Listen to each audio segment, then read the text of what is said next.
Greetings, adventurers, and well-met Master of Dungeons here on the Master of Dungeons Twitch channel, twitch.tv/the Master of Dungeons. It is Sunday evening time for our live play game. We are playing Phandelver and Below the Shattered Obelisk. This is episode 15. Our cast of characters. How's your weekend so far, gentlemen?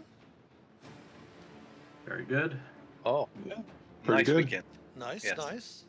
Ulmer got into character by getting a few pints before jumping in the game, which is awesome. If That's you're wondering right. why Felix is mirrored, it's because there's some freaky update today with Discord, or past couple days with Discord, that's causing tablets to flip, and he's using his tablet for his camera. So that is why he is mirrored tonight. You'll probably see him back to his normal camera next week. Hannibal's got some really interesting of special effects, I guess, over there that we were witnessing earlier on camera. No, just my USB rechargeable flashlight. Evil Hannibal, evil Hannibal. Well, welcome in, everybody. Once again, I'm DM Mitch Smithson, Master of Dungeons. I am our DM. We do have our players here. We're going to have them introduce themselves shortly. But first of all, I want to thank everyone that came through all last week. We had our 1-year Twitch affiliate anniversary last Tuesday, so we had a little bit of nice traffic coming through from Sunday through Wednesday. I wanted to thank everyone for that.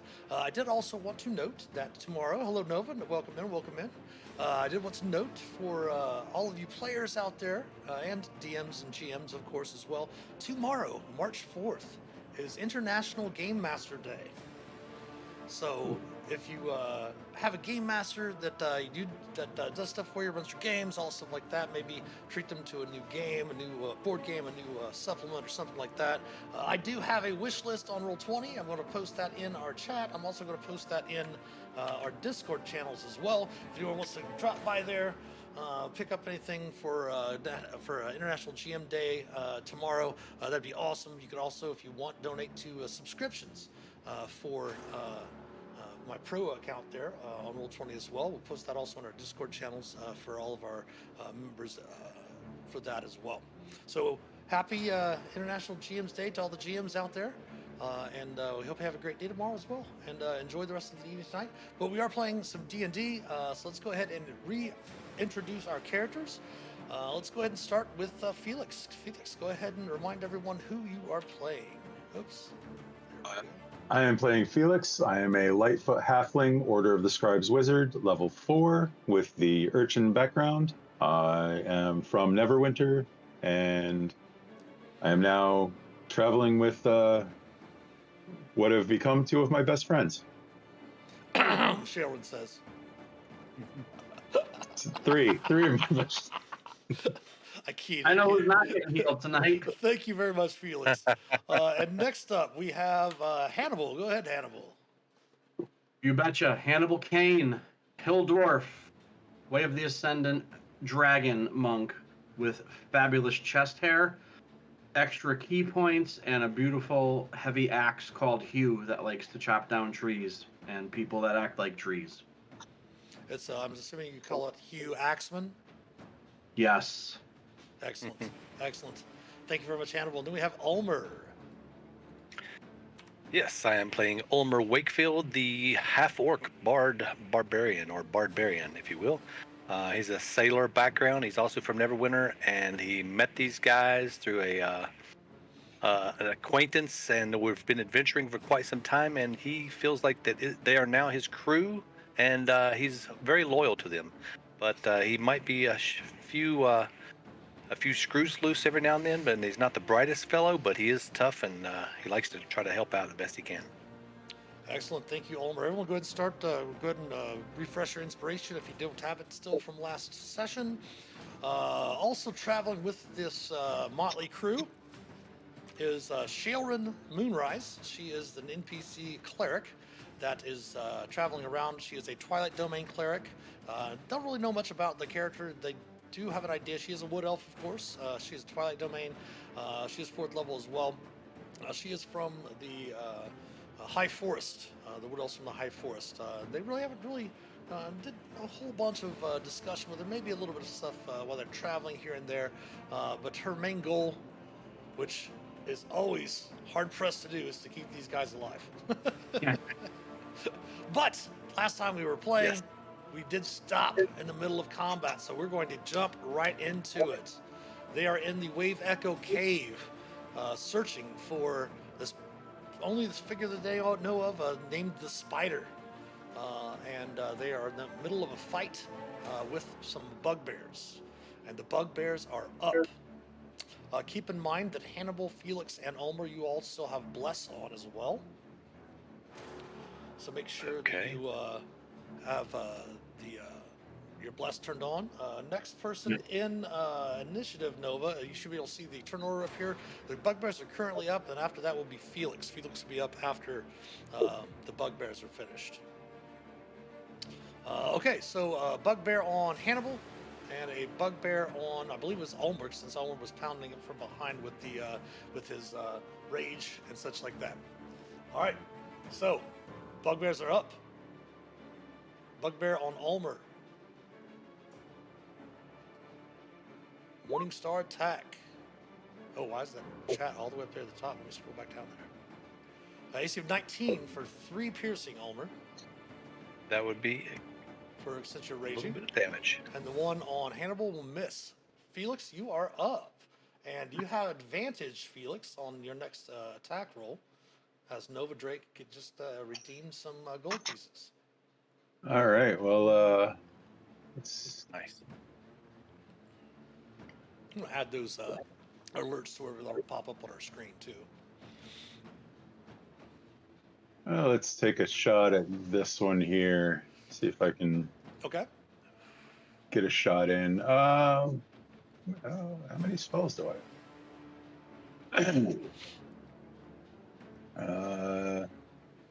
Nothing useful there. Nothing that's an attack there. So, chill touch with advantage.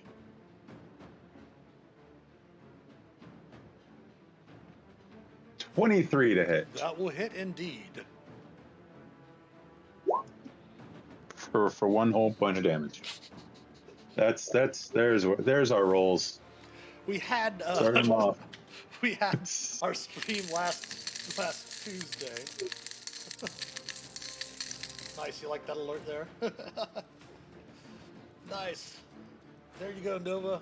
We got you a tier 1 sub gifted to you. Awesome. Last Tuesday, we streamed our next to last session of Dragonlance, the Shadow of Dragon Queen, and they were rolling poorly because they have a player, one of their players, W, their cleric, rolls like shit all the time. I mean, literally, his character rolls horribly all the time. And he was rolling great last week, and I was like, you guys think that W rolls poorly, you should see how the guys roll on Monday night, the whole group of them all together. So it takes the 1 necrotic, not a problem. Any movement for Felix? No, he's gonna stay by this door and hope that nothing comes through it from behind him. All right, Shailrin is up. She does have that nice mace that you guys gave to her, so she's gonna swing that. Lightbringer, is that what it's called? Bam! Yes. And she is going to miss horribly. It's on brand. I like it. Right. She is, however, going to cast a spell.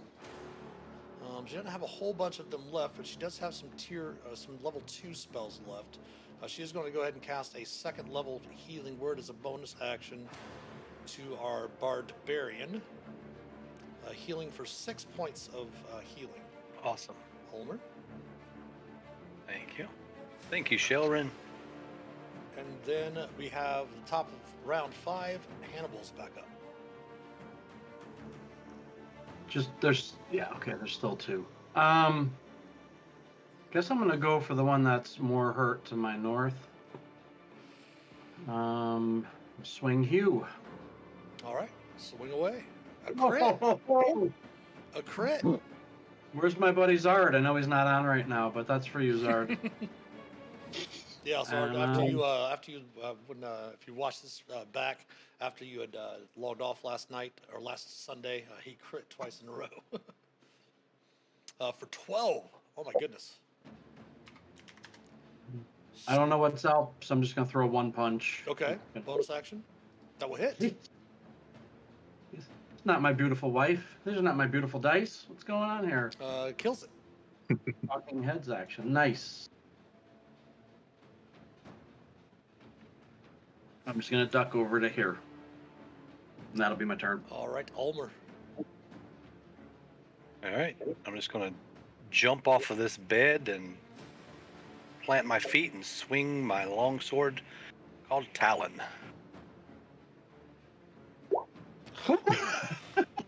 Yes. Yes. Wow. I just talked Ooh. about how you guys roll like crap, and you just like. Yeah, all you had to do is say it. You just had to say it. Speak it into existence.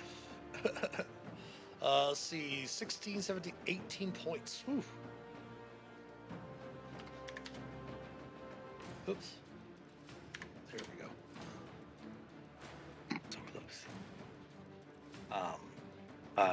Yeah, with that, just stand there glaring at him, waiting for him to fall. All right. He was going to attempt to run away, so he's going to step over here as a free action to open the door. And once he goes to move out, Hannibal and Ulmer, you may use your reactions to take an attack of opportunity against him. That will hit. Both of you will hit. Oh my gosh. And as it turns to flee in a panic, both of you swinging your named weapons, Hugh and Talon, strike the creature down as it attempts to flee. Even add up that damage.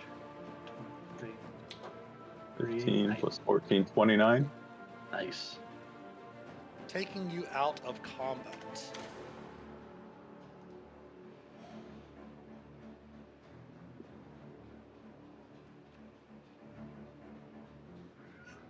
Blood all over the ground of the bodies of the bugbears, 6 of them in total, lie on the ground around you.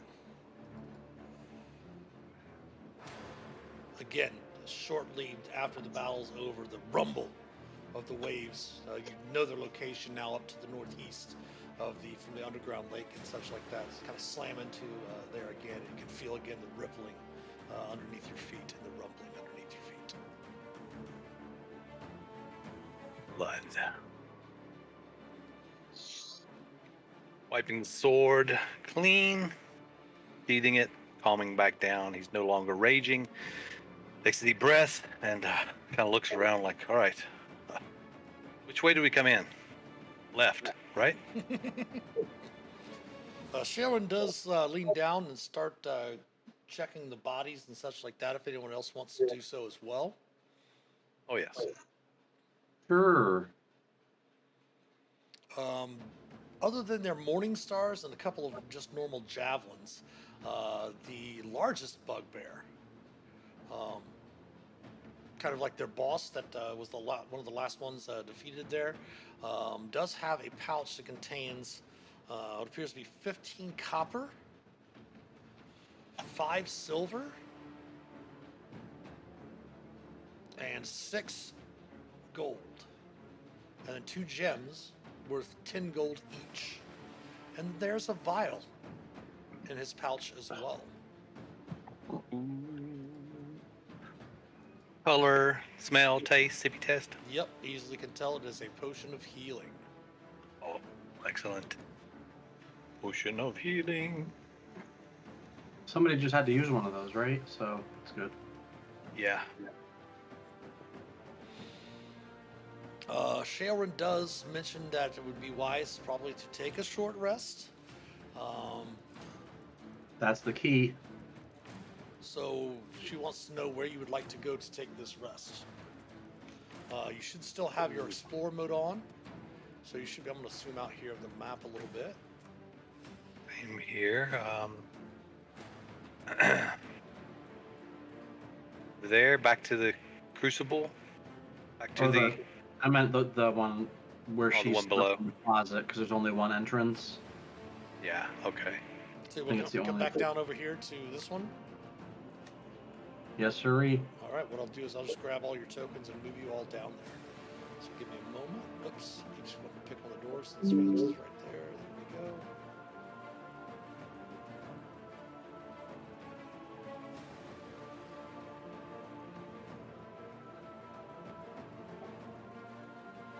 If you all down to there.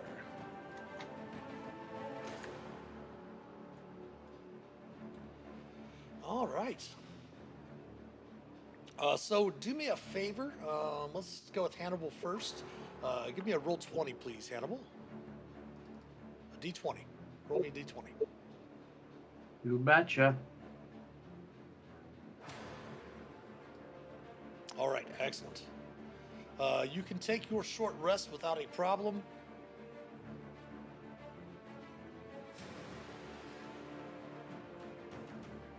So go ahead and spend your hit dice and such like that. Have you taken a short rest since Shailran took her trance? We had the long rest redeemed. I don't know how that counts. In the middle of the fight. Yeah, we'll have that count. Still the effects of a long rest. So before you spend your hit dice, hold tight before you spend your hit dice. Shailran then is going to go ahead. Each one of you remove one of your uses from your healer's kit. I don't need it. Okay. And then she's going to go ahead and use her healer's kit with her healer's feet. So Hannibal, for you. I'm clean. I'm not hit. Okay. I'm not hit. If you're not hit, then that will be for Ulmer then. So 8 plus 5, or plus 4 is 12, so you'll get 12 back before you spend any hit dice. Oh, nice. Okay. And then she's going to Yeah, get that back puts me to max. It's going to put her to 13 before she spends any hit dice. Which is going to put her to max as well. So if you don't want a short rest, you don't have to take a short rest. However, it will give back the usage of that if you want. All right. Sweet. Plus, I think Sounds good. Plus, I think the monk gets his key back on a short rest as well. And Shailran, since she didn't use her Twilight Sanctuary, she's actually going to spend her Channel Divinity before that to harness Divine Power. Ooh. So she can get back one of her first level spell slots.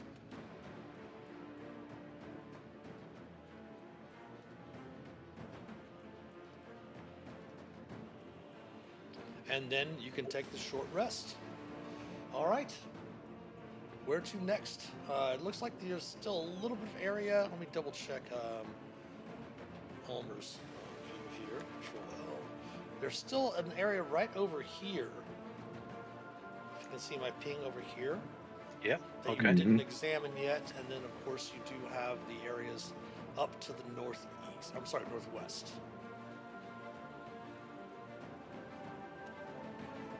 Okay.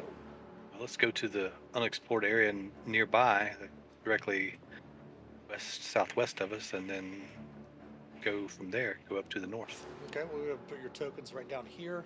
There you go. That didn't feel like a trap at all. No. Don't give the viewers any ideas. I'm not a DM like that.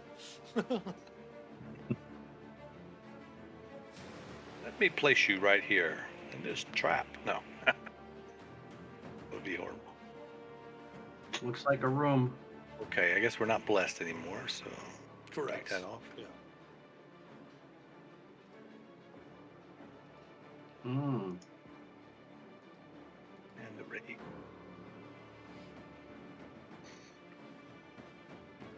What do you see up there, Hannibal? As I An empty whisper room with a door. loudly. Yeah, we're not stealthing this time. Yeah. Looks like an empty room with a door. Yeah, the eastern wall of this chamber has collapsed into a massive rubble. There is a door to the north that actually does stand ajar. Hmm.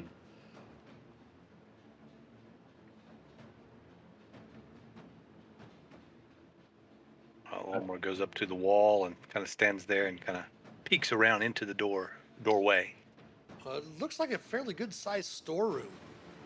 Dusty kegs and tons are tucked neatly against the walls. Kegs, you say? Hmm. Ulmer looks back and smiles. You know, look Oh, what we've right. got here, boys. All right. Oh, and I walked right into the door. No, he'll step in the door. Sure. Again, dusty kegs, some small tons as well.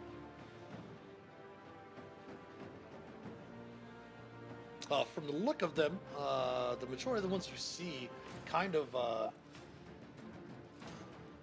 set up to look like you can tell from the outside that they've been cracked and split open from age. All the ones that you can see right now.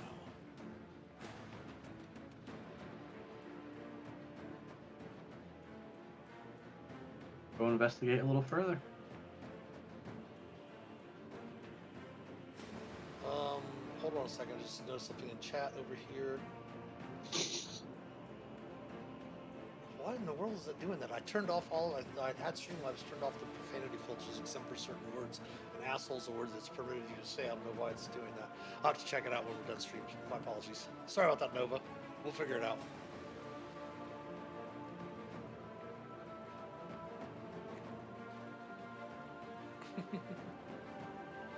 You can call the evil NPCs assholes all you want. But yeah, go ahead and give me investigation checks, guys. Give me investigation checks. Okay. Investigation.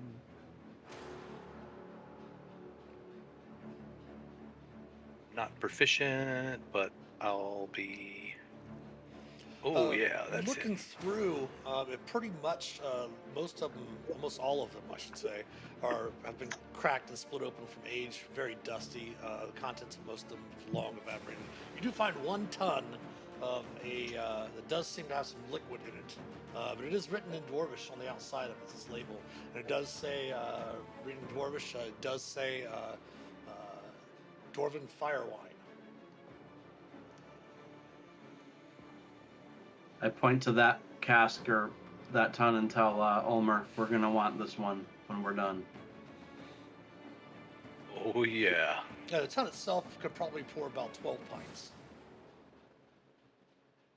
You say fire wine? Is that what you say, Hen? That's what I say. I've never had dwarven fire wine. I'm excited.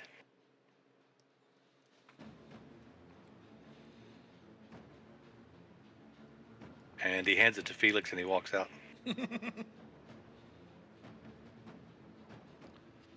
All right, so you've pretty much explored the majority of Wave Echo Cave, but you haven't found this so-called spider. The only place that you haven't really explored is to the northwest. And if you're heading in that direction for timing purposes, we'll go ahead and gather your tokens all together again, and I'll move you up there. We'll move you back to the room that you just... Hold tight. Putting everyone's tokens together, and I'll move you up to the room you had just fought those bugbears in. Sounds good. There we go.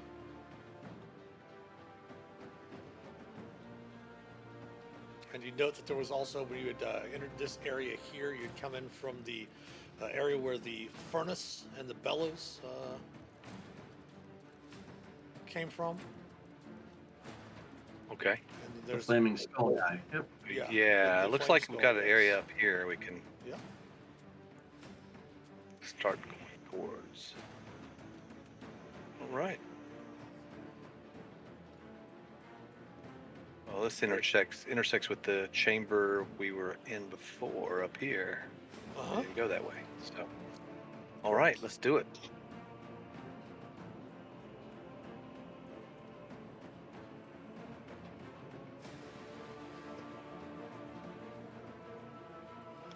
Getting up there, Hannibal, you look down and you can see there is a passage that heads to the north a little bit, and you can also see that there is crumbling, what appears to be perhaps maybe rubble a little bit farther to the west.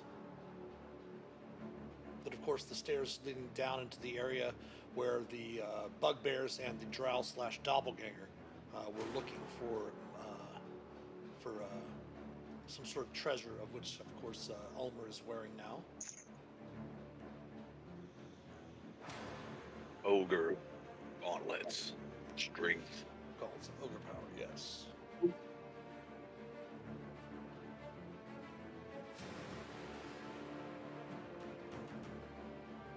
Yes.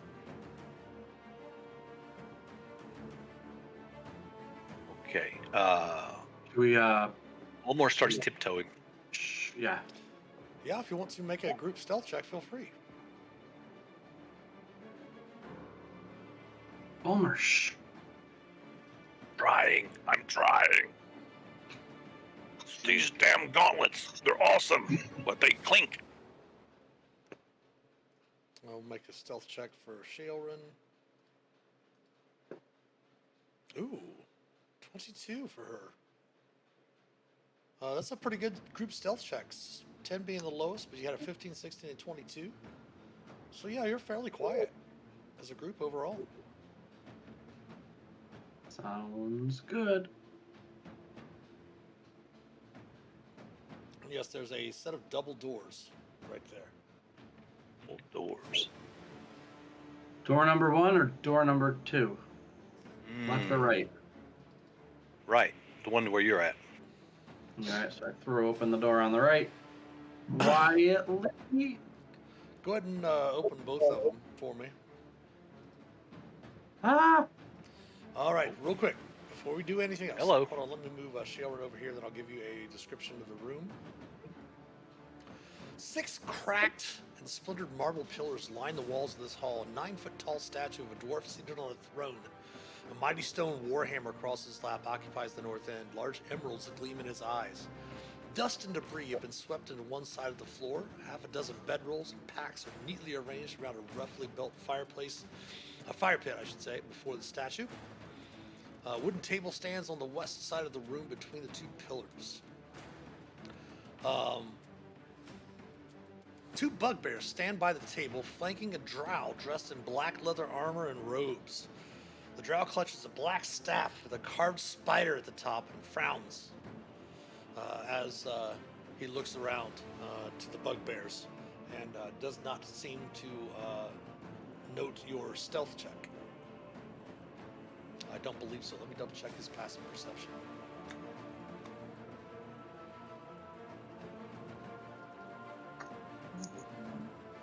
Roll 20's a little slow on dark mode. Here's what the draw looks like, by the way. Oh boy. I know a certain little wizard that needs that staff.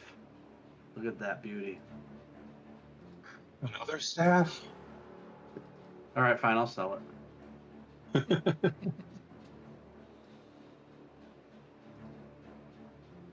That nice warhammer on that statue. Ooh. Go ahead first, Ulmer and Hannibal. Go ahead and give me a group sleight of hand check for me. No problem. No, it's good. It was a group check. It was the 2 of you. I'm just making sure that the doors didn't make too much noise when you opened them. Yes. Okay. Promote to announce your arrival. But the doors seem to be fairly quiet. I mean, Ulmer, as it's a group check, you actually kind of reach up at the last moment and kind of press on the door so the hinges don't squeak as Hannibal goes to open it. And you see the 3 creatures just inside of this large temple-looking room. Is anyone skilled with religion? Please give me a religion check. Oh, I am. What? Oh, monk. Oh. Perfect. Now you're back to regular rolls. We're back. I'm not skilled, but I can do the Yeah, you're jack of all master trades. of Yeah, you're jack of all trades. Yeah. Okay. Nice.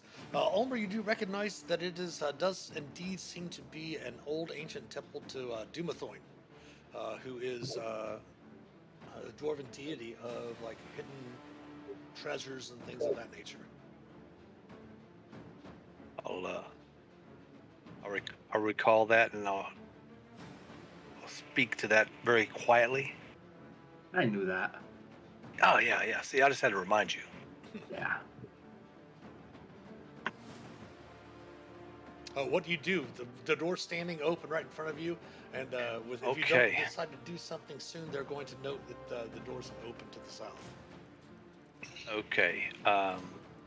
Indeed, the spidery staff would probably represent that this person is indeed the spider that you're looking for. All right. I look back at Felix and Shelver, and I say, "Let's cast spells, and then run in and chop them down." Fireball. Fireball. I can't do fireball. Felix, Okay, get up there so with that fireball. uh, with that,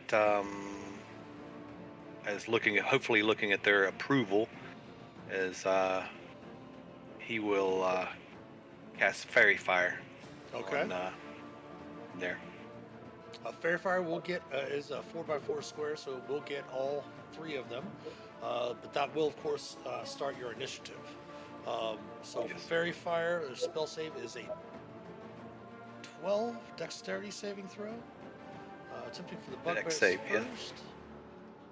The one to the north will save. The one to the south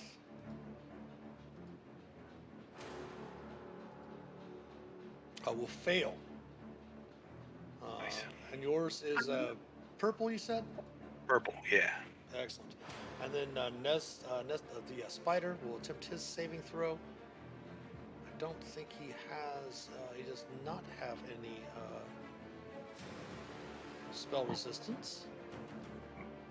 But he will make his save as well. So you can see this bugbear here is lit up with your violet fairy fire. But that will, of course, set our initiative off. Well, I got one of them, guys. Let's do this. Go ahead and select your tokens. And roll initiative. Oof. Bing.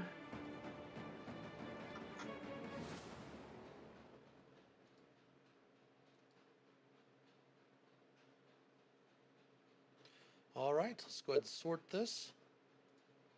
The first to act after casting the fairy fire is Ulmer. All right. First thing, bonus action, rage. 1 second, go. I was gonna say, let me do this real quick. I'm gonna move you all up just Okay. one more square since you were right there by the doors. There we go. All right, Sure. bonus action, rage. First thing, yep. And then he's just going to chuck a javelin at the guy that right in front of him. Okay, what's the javelin range again?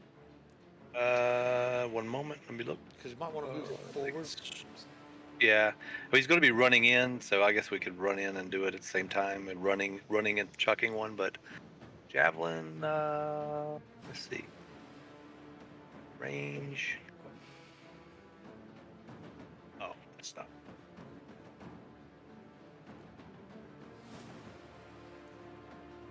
Redeem disadvantage damage. to the monster. So Nesnar is going to have disadvantage on their next attack.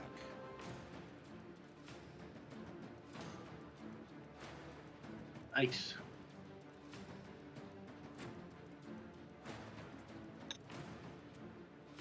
I should say, if you look on your character sheet and you click on your javelin, Yeah, didn't see it there. click on the little gear icon by your javelin in your 3120.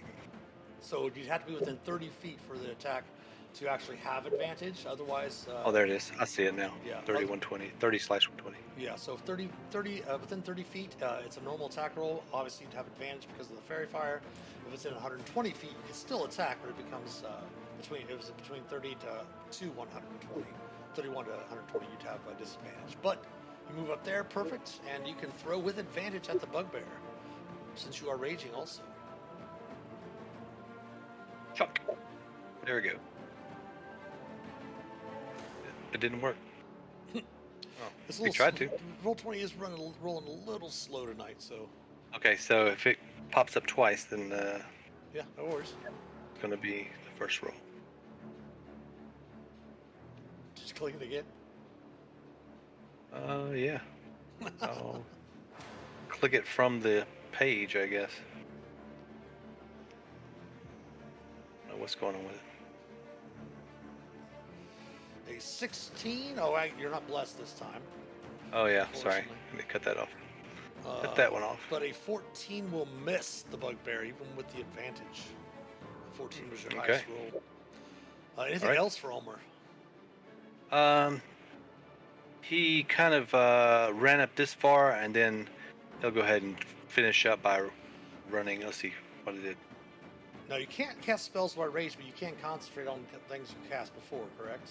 Yeah. Okay. Yes. Sure. So I'm going to go ahead and move a little closer, last 5 feet, and then end turn. All right. Nesnar the spider is up. Let's go ahead and examine what wonderful things he can do against all of you.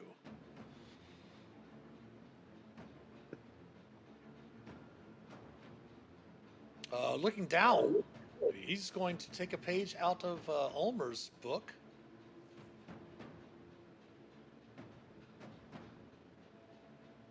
And he is going to cast a spell as well on Felix, Shaelrin, and Hannibal.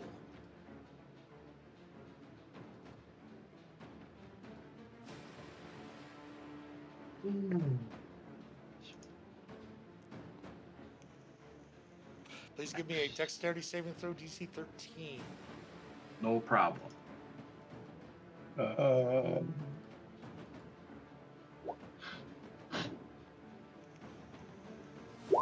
Yeah, okay. So Felix is coated in green fairy fire. Very sickly green looking fairy fire. Nesnar is then concentrating, so I'll put a concentration. Go ahead and zoom in on this fight over here so the viewers have a better view of it on the screen. I'll also put a concentration on him. And he is going to go ahead and move.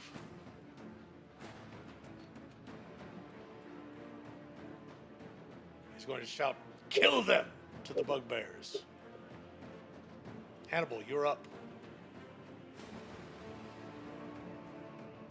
Yeah, I am going to... Oh. I had 35 measured out, but you moved us up 5. So 35. Oh, he moved. Shoot. Sorry about that.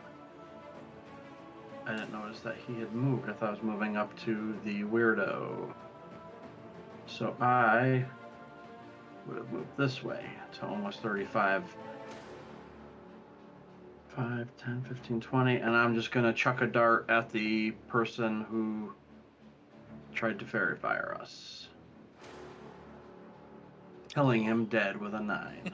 That will unfortunately miss. I think that's all of my movement, so just gonna growl at him. All right, the bugbears are up. They are indeed going to do what they were asked to do. I believe they. I don't think they. We hope not. On the Oh, we're bugbears. sorry. Well, they're going to attempt to do what they were asked to do, I should say.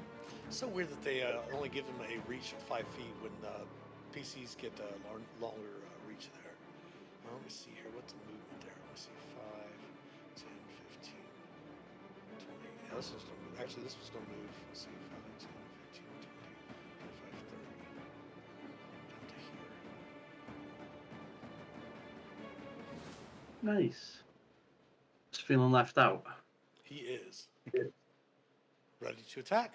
So the bugbear, first one on Ulmer. You do not attack recklessly because you had your advantage. AC of 16 will miss Ulmer. And then the one attacking Hannibal will miss with a critical miss with a roll of a 5 on their natural 1. That is the Nice. bugbear's turn. Felix, you are up. All right, I'm going to move into the room. Cool, I can just see this guy here. 10, 20. I am going to cast Hold Person. Okay, he's going to use his action to cast Counterspell. I kid. Go ahead and cast Hold Person. Good one. It's, choose a humanoid that you can see within range. Target must succeed on a Wisdom saving throw or be paralyzed for the duration. And at the end of each of its turn, it can try again. All right. We will attempt his wisdom saving throw, and your DC is a 13, Hannibal, or Felix? That is correct. All right, a wisdom saving throw, DC 13. He makes Okay. it. I scrolled back up just to check the redemption, which redemption Nova put in, and it was for his next attack roll. He has this advantage. All right. Any more movement, Felix?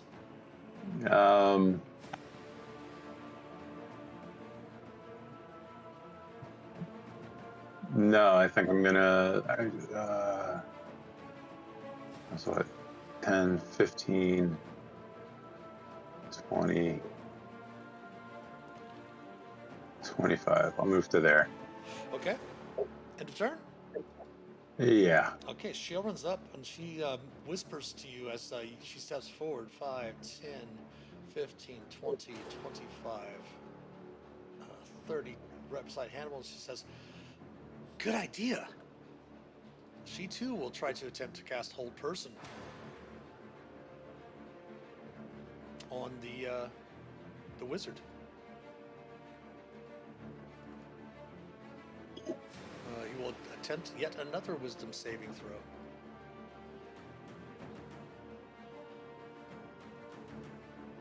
Oh my gosh. Oh, goodness.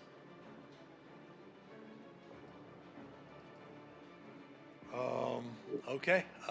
Ulmer, back around to you. Okay. Kind of wondering what's going on behind him. Kind of just circles around at the same time. Circles around it on this side and then tries to get a good shot and swings Talon at this guy. All right. A 15 will miss. And The first after he does that, I look over here to look at your cameras and everybody's like, "Oh crap! Oh crap!" Back to your so normal then he kind rolls. of circles back around. Yeah, here we go. We blew our wad there on the our On the first dice. the All first right, attacks, yeah. changing the dice. All right, that's it. I'm done for my roll. All right, the spider is up. The spider is going to cast another spell.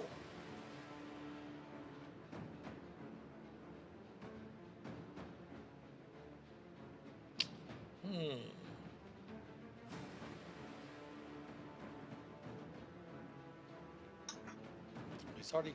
Let me go ahead and. I forgot he's got these like that. Okay.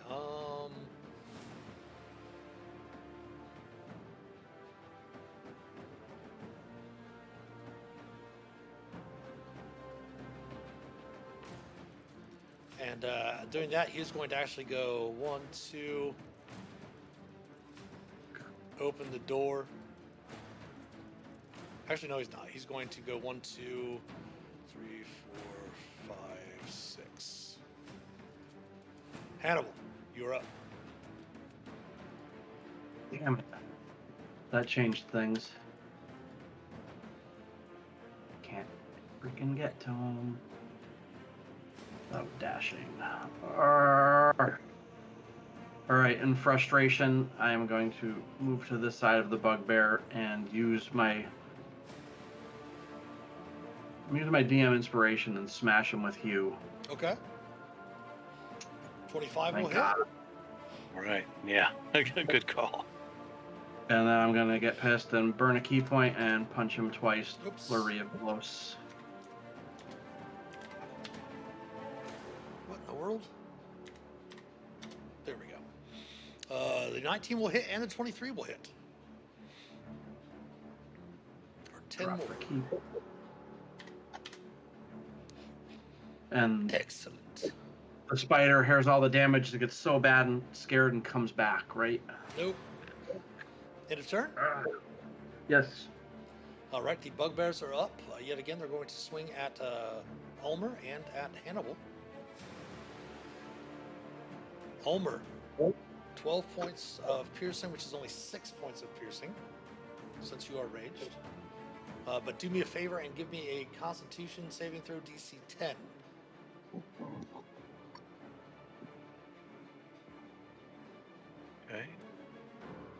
Think about that.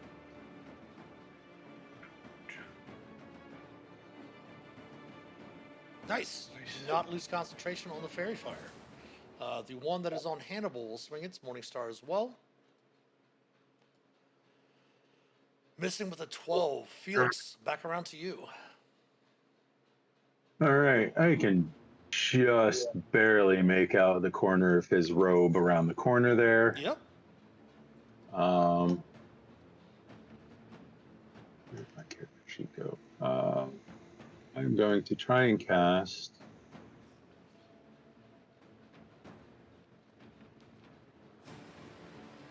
What's the range on this? 60 feet. Am I within 60 feet? 70 to him.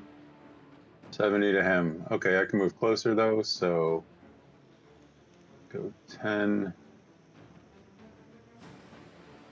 15, 20, 25. I should still, yep, I can still see him from here. And cast Grease. That is in the area too. So you're basically where are you centering it? Right, like right here in the middle. I'm gonna center it right, yeah, right there. Okay. Let's go ahead and do this. That way I can pull out the template. That way, because since you can't move it, I'll go ahead and pull the template out. It's not a big deal. That way it'll be there for all of us to remember. In case anyone is chasing after him. There's the grease spell. Moves it back. All right. The area underneath him is greased. Each creature standing up when it appears must make a dexterity saving throw or fall prone. All right, so let's go ahead and attempt his dexterity saving throw. Again, the DC is a 13. He makes it. Oh man! Just a little All wizard. right. Tricksy little guy. Tricksy. Right? No Is he a bonus drow? actions. He is a drow, yes. Okay. Yeah. As you can see, his name is Nesnar the Spider.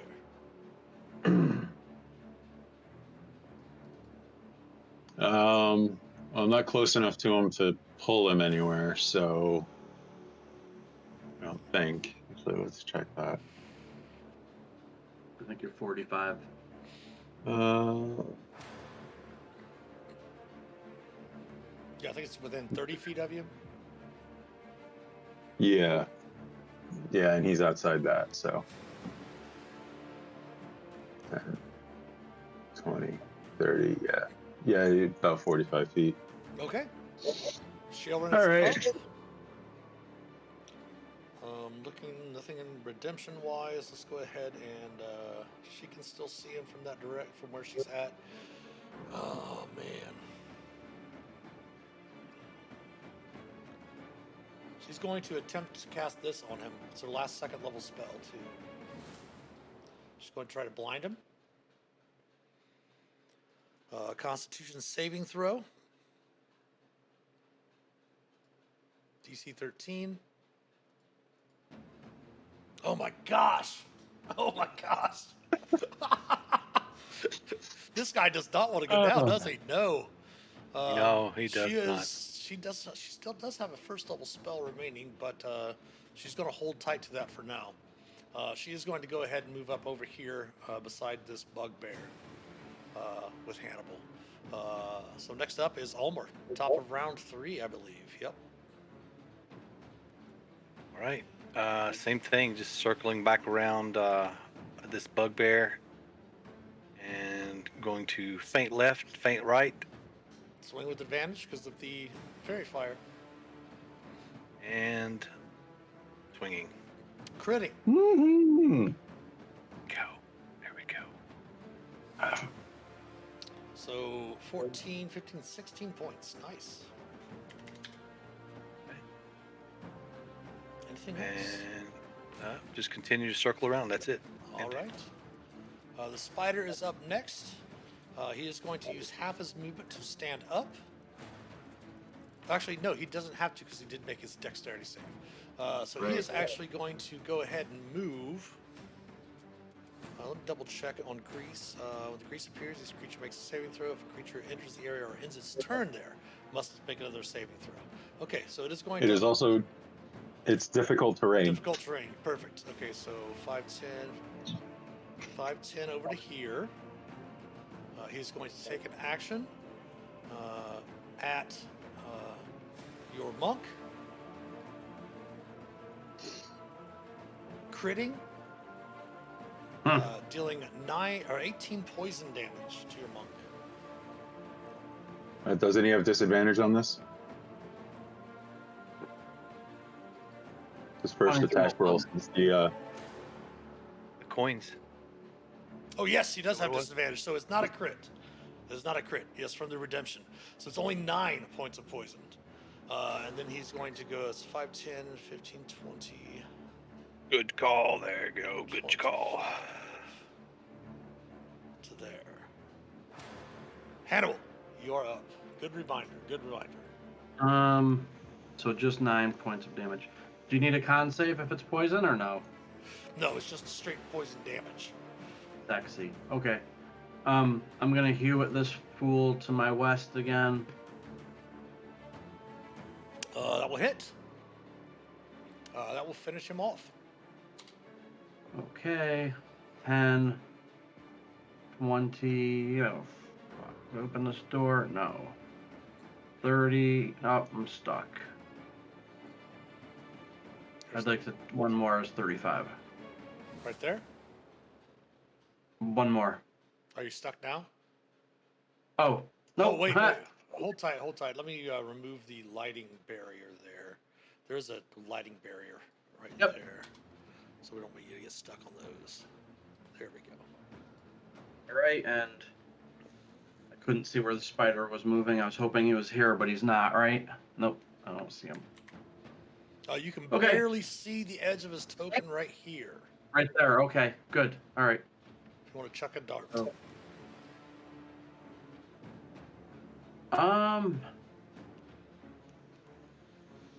I can only make unarmed strikes at this level as extras. Okay. Oh, that's Thank right, you, that's though. right, that's right. Okay. Felix, That you're will up. I'm trusting Olmor to take out that one guy, so I'm gonna follow Hannibal down the hallway. So 5, 10, 15, 20, 25. I still can't see anything. So another move action.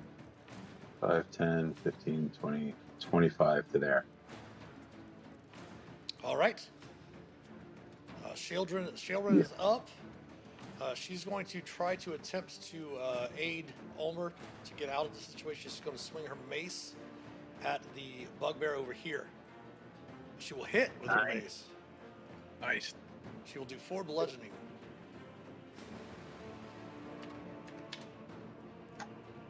Hey Mitch, Yes. can I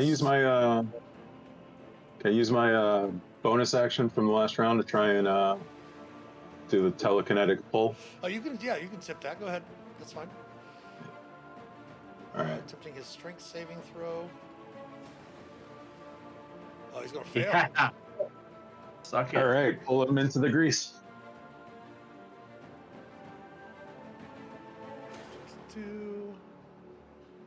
Just gonna double check something.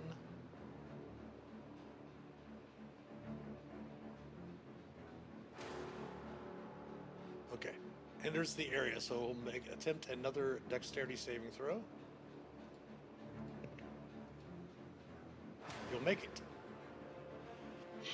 All right, top of the round. Ulmer, we will come back to you shortly. It is the top of the hour. We do have an ad break getting ready to come in for a little bit. So we're going to take a small little break. Go ahead and stretch your legs, use the restroom, refresh your beverages, grab some snacks. And we will come back probably a couple minutes on the other side of the ad break. So stick around. We will be right back.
right, welcome back, everyone. Welcome back.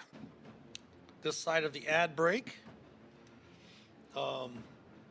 If you are subbed, by the way, you will not see the ads. So, but we do try to, for those that are following, watching that are not subbed, we do try to take a small little break when the ad breaks pop up to make sure you don't miss any of the action.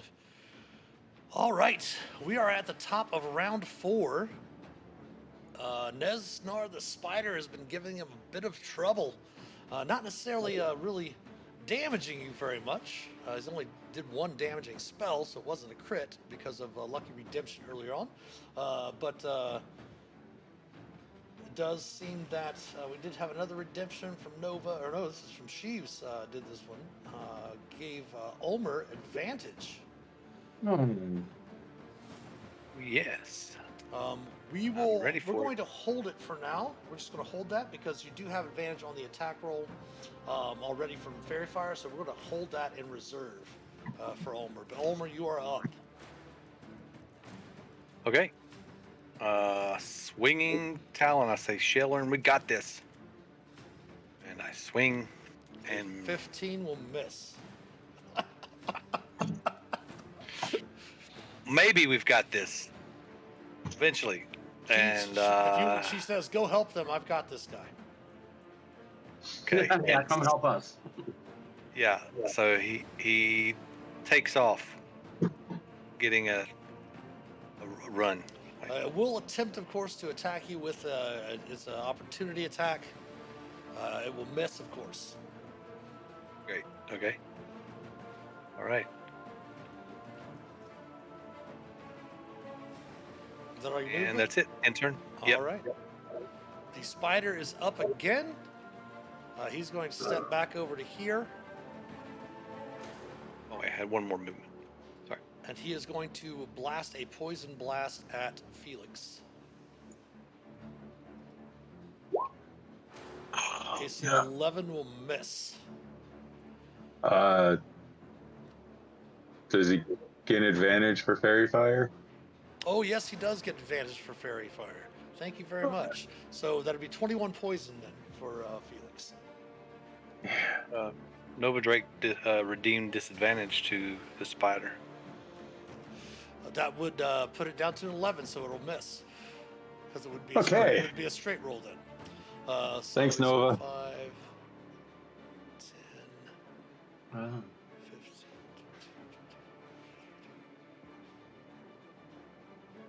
Let's see. There we go. Okay, so the next person in the order is Hannibal. Fudge. All right.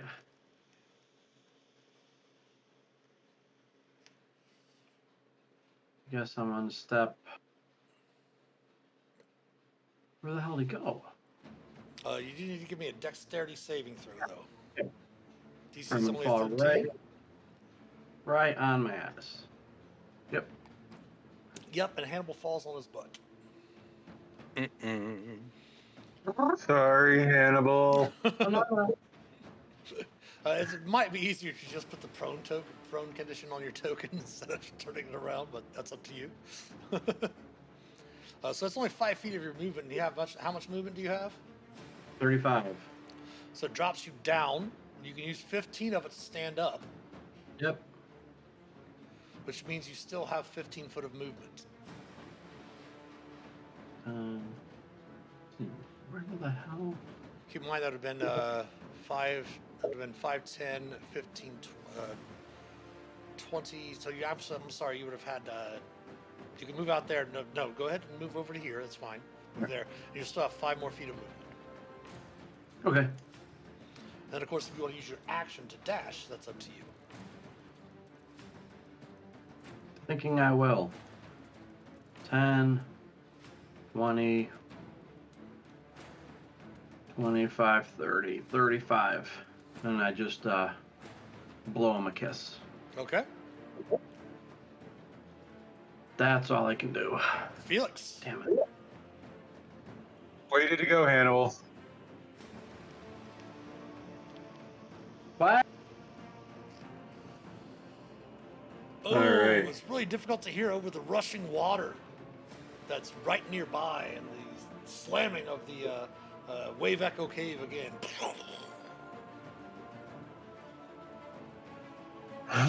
Feet beneath you. Unfortunately, grease isn't a concentration spell, so I can't just drop concentration on it. Yes, unfortunately, it's a duration, which means that it's got. Let me see here. You cast that on round 2. Yeah, and it's only going to be getting ready to be round 5. So on round 13, it will be gone. Yeah. If it goes to round 13. Just All slip and right. slide. This will be easier than trying to turn around and go. So go into here, make my dex save or take my dex saving throw. I'm going to use my DM inspiration for this. Okay. It's a You made it on 13. the I number. saved. Yeah. So keep in mind that is 10 feet of movement. The next one will be 20 feet of movement. You can move out for 25. Yep. And then 25 to here. So that's another, let's see, 5, 10, 15. And then 20 for my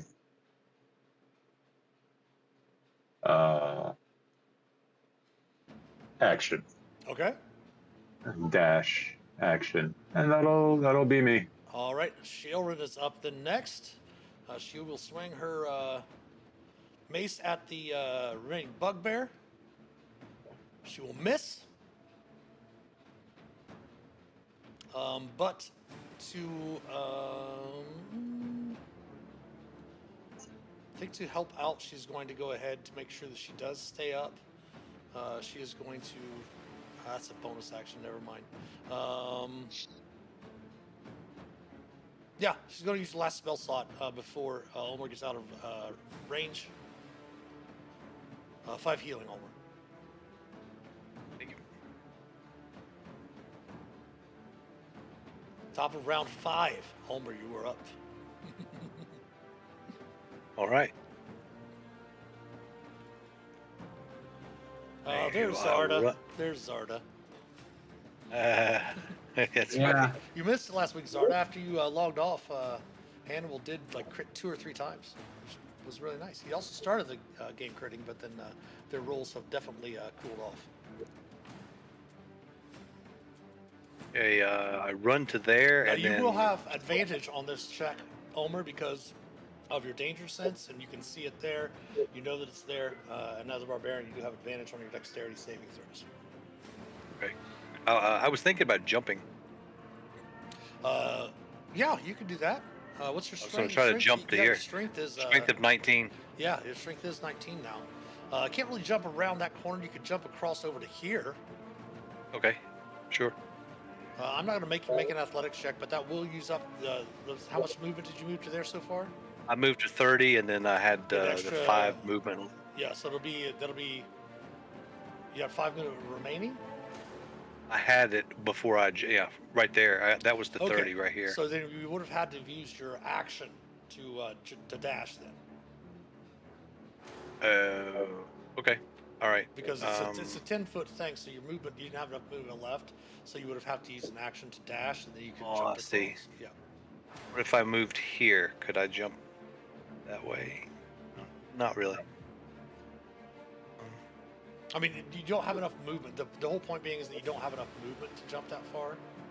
Gotcha. You can, Okay. as an action though, you can use the dash action and then jump across there. So what you could do is you could move over to here if you wanted, or wherever you're jumping from, you will end up using 10 feet of your dash action because your movement's what, Understood. 40?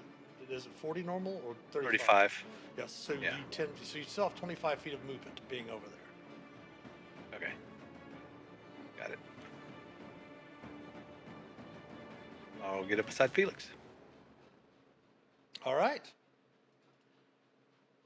The spider's back up. And here we go. He's going to cast a spell.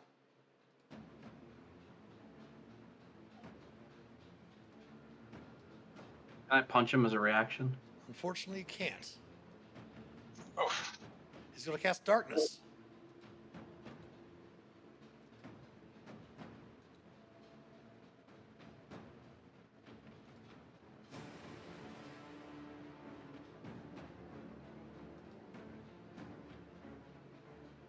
Hold on a second. Then he's going to move. It will take away your fairy fire on you, Felix.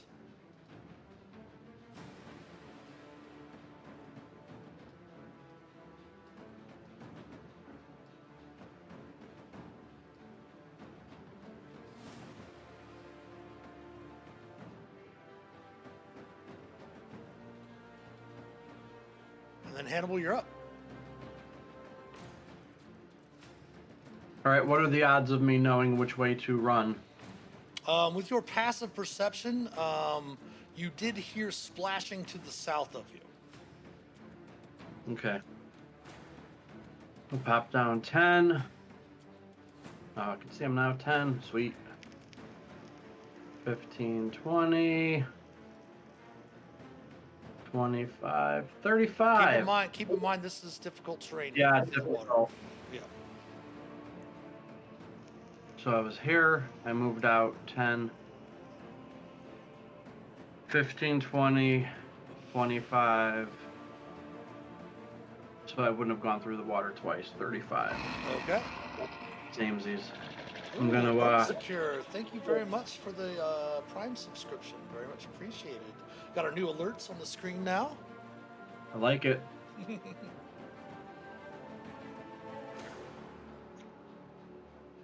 All right, Go I'm ahead gonna and swing Hugh. swing at him like he's a tree. No inspiration, no magic, no nothing. Didn't need it. 25 will hit.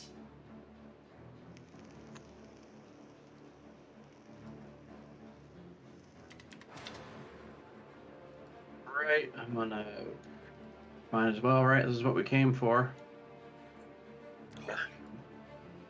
Drop a key point, grab and punch him twice in the face. Say, stop fucking running, and miss both. And miss with both.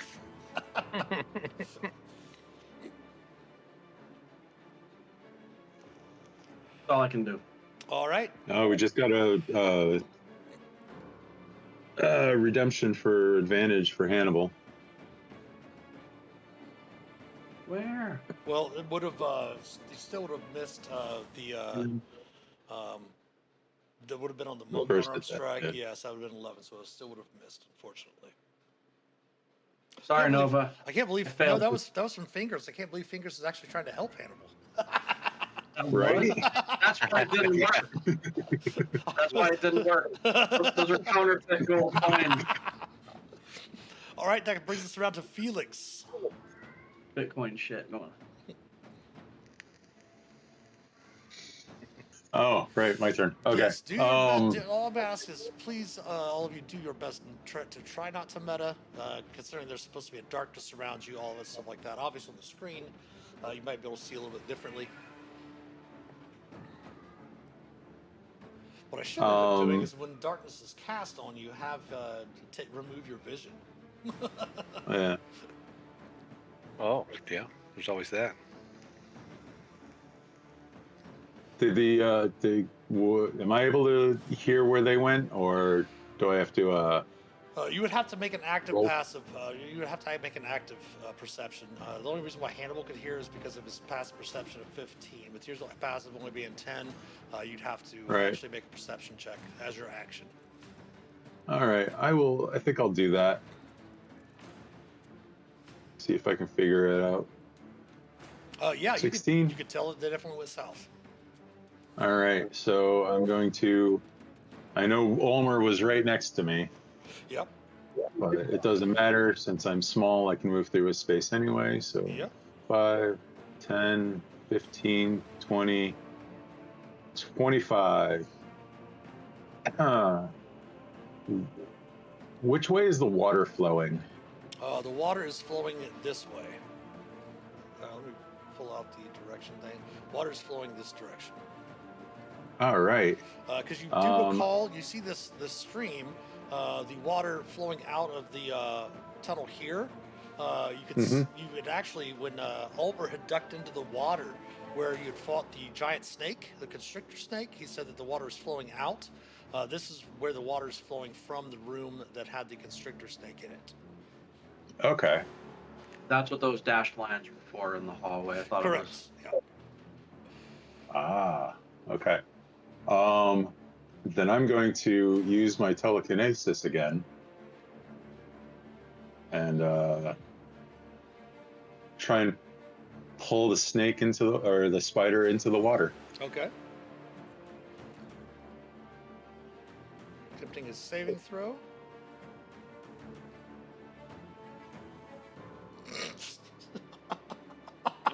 Shit.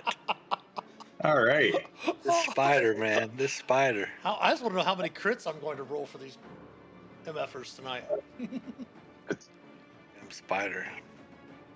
All the saves against me. I see how these But- dice are. But that was just a bonus action, right? Yeah, but it was my action to make the Oh yes, perception check. So yeah, okay. So next up, then it is Shailran. Over here to Shailran. She's going to attempt a mace again. Ooh, she will miss horribly. She has no Shit, we left spells. Shailran in the room. Say what? I forgot we left Shailran in the room with that other thing that's trying to kill her. It's okay. She's she's got a decent armor class. She still has her Twilight Sanctuary. She has to pop it up. So she's just biding her time until you can all figure out what's going on and maybe take that guy down. That's her job. Top of round 6. she doesn't have any save damage cantrips to use on it. She could. She can try that. We'll see what happens. But right now, she's just wanting to get better at the mace. Ulmer, you're up. Okay, I will attempt to run in the direction I think I'm supposed to go. Okay. Which direction do you think you should go? He Left? doesn't know for sure. He's going to go. He thinks he's going Well, to go right, but he might go left. So he's not I- sure. He can hear I just- though. So I just ran by you going in a particular direction. That is true. yeah. So I felt That's true. breeze off there. So I'm going to go south. Okay. Okay. 1 second. Okay. No, you're good. Okay. And that's 5, 10, Oh no. 15. He keeps running. 20. He's freaking out now. Hold tight. 20. Hold on. That's not a move. He's just running in the dark, and he hits the water, and he yells, 25. That's 25, 30. and then he falls over to the other side, just kind of shakes his head and like, damn it, where is everybody? Where are you? For those watching, This is not cool. darkness I'm was lighting a cast- torch. The darkness was cast on Ulmer's scabbard. I'm lighting a torch. So he starts fumbling around, getting ready to try to light a torch. Okay. Okay. Oh, you do hear Hannibal right nearby you, though, Saying, Okay. get the hell out of here. and you hear the drow laughing. I'm trying. I'm trying to get out of here. What languages do you speak, Ulmer? Common and orc. You hear That's him it. say something and chuckling in his in some sort of foreign language that you're not able to understand. All right. Anything else? I hear the bastard, but I can't see him. Damn it! Light this torch. Okay. Cheek, cheek, You cheek. can totally That's use it. your action to light the torch. That's not a problem at all. Yeah, he's totally lighting the torch. He's gonna light it. Okay. So Nesner is up. Let's see, 5, 10, 15,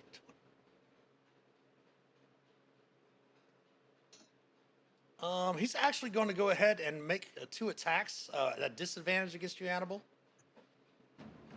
Bring it. AC of 19 Yep. for 9 poison. And then he'll miss with that one. And then he's going to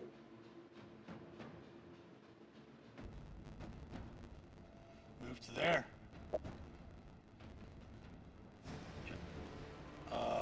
Hannibal, you're up. All right, he hit me. I was punching him. I can't tell if he ran through water or not, but what are the odds I know where he went? With your passive perception, you think he might have moved maybe somewhere to the south of you. Okay. difficult? No, it's not difficult terrain. It's just dark. 5, 10, 15. I'm able to see him up the stairs. Yep. 20, 25, 30, 35. Take the swing of Hugh and say, sit still. 17 will hit. It makes it through his mage armor. Oh yeah, sorry, he's got a passive of 15. I let Hannibal use his passive. All right. I can't see his health, but I see the sliver. I'm gonna grab him and punch him twice in the face again. All right. The first one will miss, but the second one will strike true. He's got 5 hit points, right? Nope, he only had 1. Hell yeah. Darkness will disappear. Anything to loot? Anything else? I'll immediately start going through his pockets. Okay, well that would be an action, so we'll Okay, do that for the next turn yep. for you. No worries. Felix, you're up. Well, seeing as the darkness is down, means he's either dead or Either dead or lost concentration. yeah. Alright, I'm gonna keep going. So that's 5, 10, 15, 20, 25. And Alright, from you that, can see Hannibal. You can see his body in front of Hannibal, yes. Alright,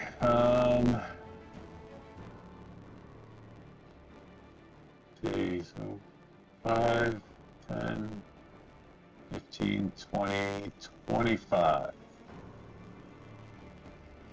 Now you can definitely see And yeah.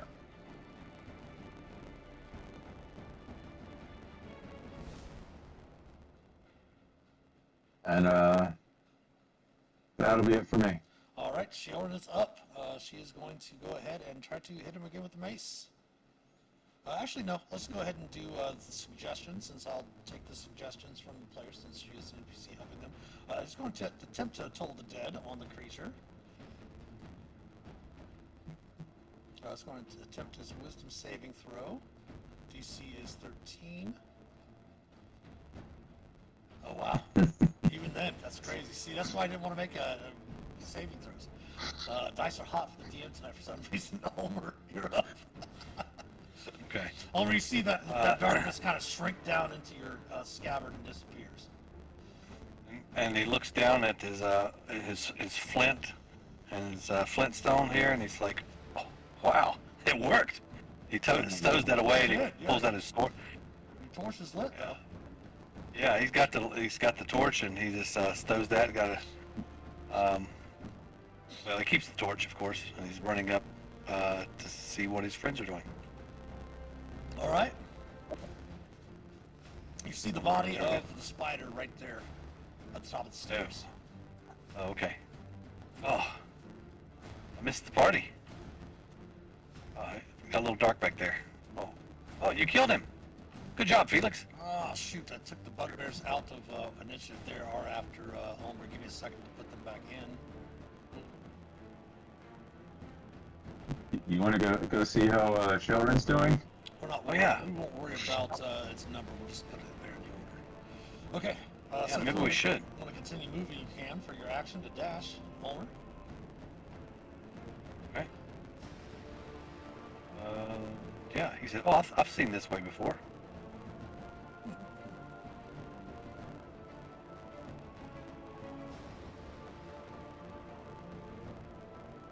And I think that's all my movement. Yep. All right. The bugbear is up. It's going to swing at Chiona. Missing. Hannibal, you're up. Alright, I'll gesture to Felix and say, "This is smart people crap on this guy," and I'm gonna dash towards Shailrin. And 20, 35 is one movement. 10, 20, 30, close the door instead of clicking my token. 35. right, Felix, you're up.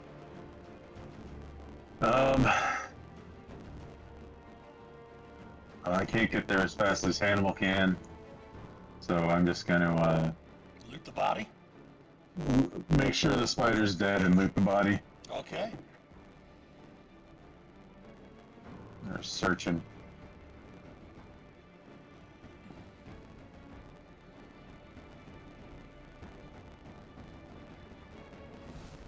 You know that he does carry a potion of healing.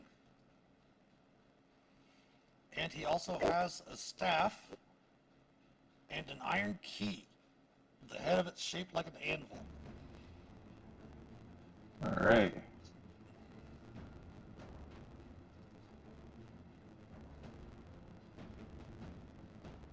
End of turn. End of turn. All right, Shielin's up. She's going to swing her mace. She's going to critically miss. Ulmer, you're up. All right. Top of round 8. Here. The grease will be gone in another 12 rounds. Nope, just 4. I'm gonna run all the way up there to him and End turn. say hello again as I pull the sword out and get ready for the next Okay. round. Drop it towards the ground. Bugbear seeing you come in here. It is going to turn its attacks towards you. Missing. 13. Hannibal, you're up. Excellent. 10, 15, 20, enough. I'm gonna hew at this fool. To him. Critting! See that, Zarg? Nice. I see nothing. I see nothing. Killing the bugbear. Taking I'm you gonna punch. out of combat. I'm gonna punch it anyways.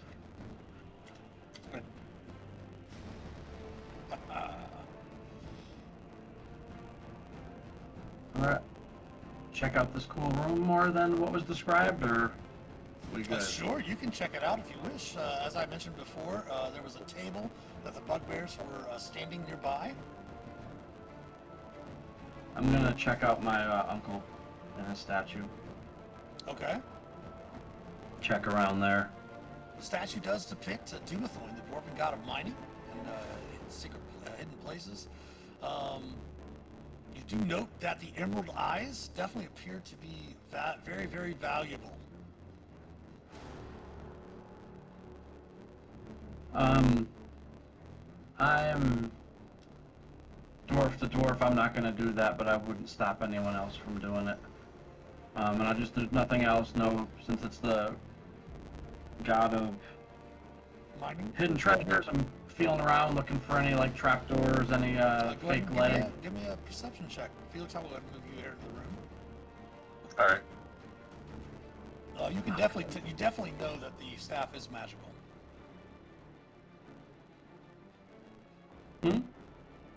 Felix, definitely can see that the staff is magical. Ulmer, what would you like to do? Check out the table?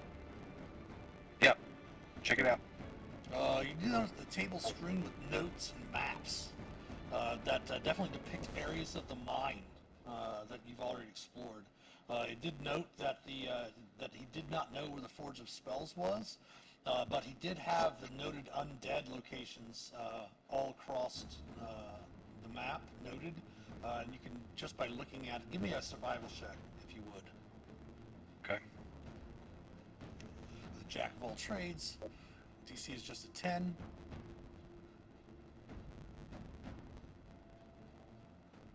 Plus the 2. Oh, it's already added. It's already added in there for your. That's right. Clicked, yeah. You could tell that he was kind of trapped because of the undead and the fungal room with the violet fungi that you encountered. It was kind of stopped by all of that. So he kind of made it up, looking through the notes, kind of made it up to this area here and was planning on assaulting the undead eventually, using the bugbears and such like that, and the doppelganger that was aiding him. There's also a sack there as well amid the papers. Oh, definitely look in the sack. Inside the sack is there's 85 gold another 130 gold.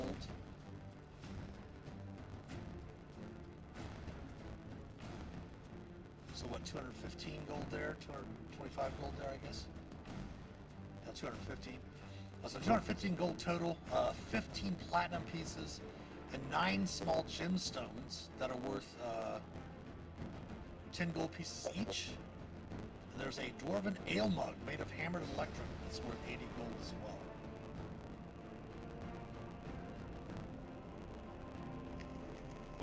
What was the 9 again? The 9 gems? 9 gems worth 10 gold each. Okay, thanks. Dwarven mug.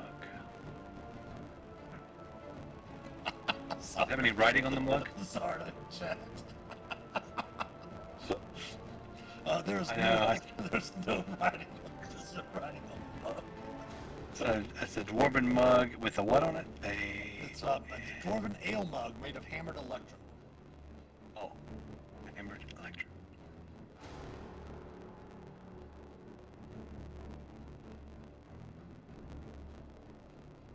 There's a good use for electrum at least. I was just gonna say, at least you're not using that for money anymore. Yeah. Stupid Electrum. Okay.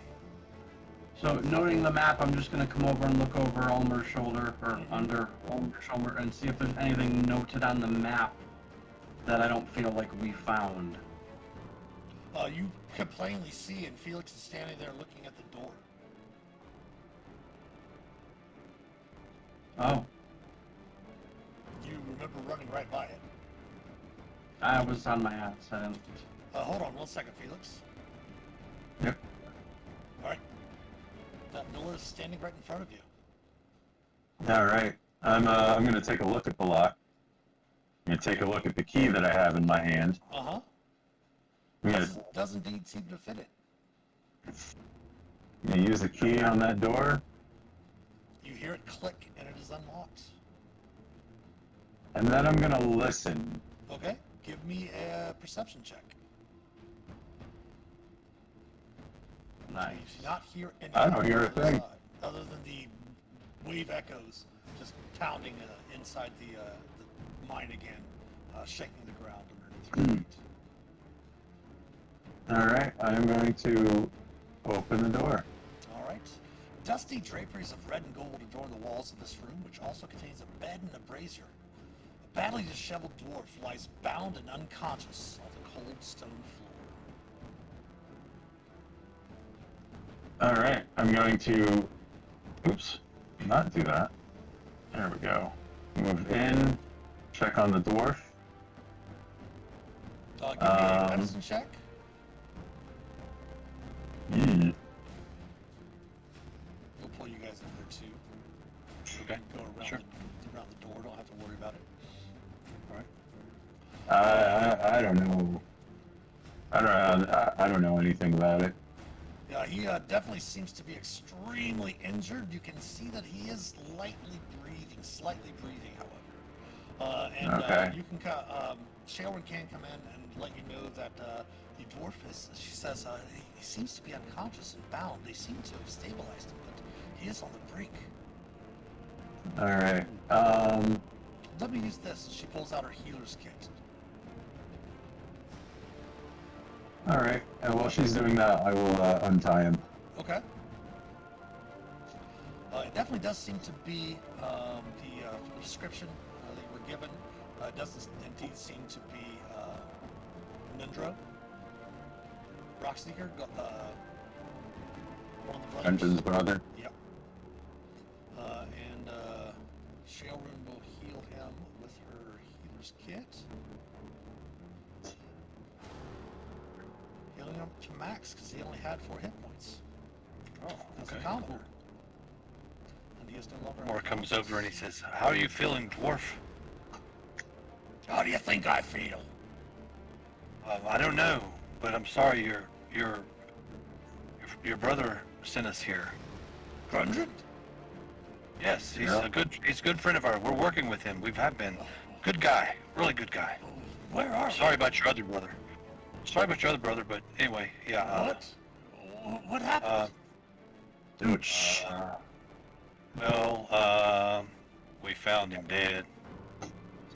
His eyes Yeah. kind of turn wide, and he kind of won't take any assistance, especially Hannibal if you're there to help him get up. He says, Of course. So Omar, in good faith, he says, "All right, hold on a minute." And he grabs the mug, and he pops open the dwarven fire spirit wine, and he pours a mug, and he says, "Here, have a sip of this. Sorry, wait." I grab it and say thank you and start to drink. And you drink it. he'll stop you and grab it from you and kind of grumble. And Oh, yeah, you go first. take a swig of it. Yeah. You go. So yeah, Where are we? that helps fortify you. Are we inside the Way mine? back up there. Yes. We're in the wave echo cave, they call it. Well, have you finished exploring? Is there anything else that would stop us from taking over the mine again? No, I think we've killed all of the undead that were in here, and the zombies, and what were the bugbears, and Dark there was some elves. dark elves. Yeah, there's drow things, and there were some Dark elves. octopus and giant snakes, and I think we killed most of it. Bugbear. There might be something left.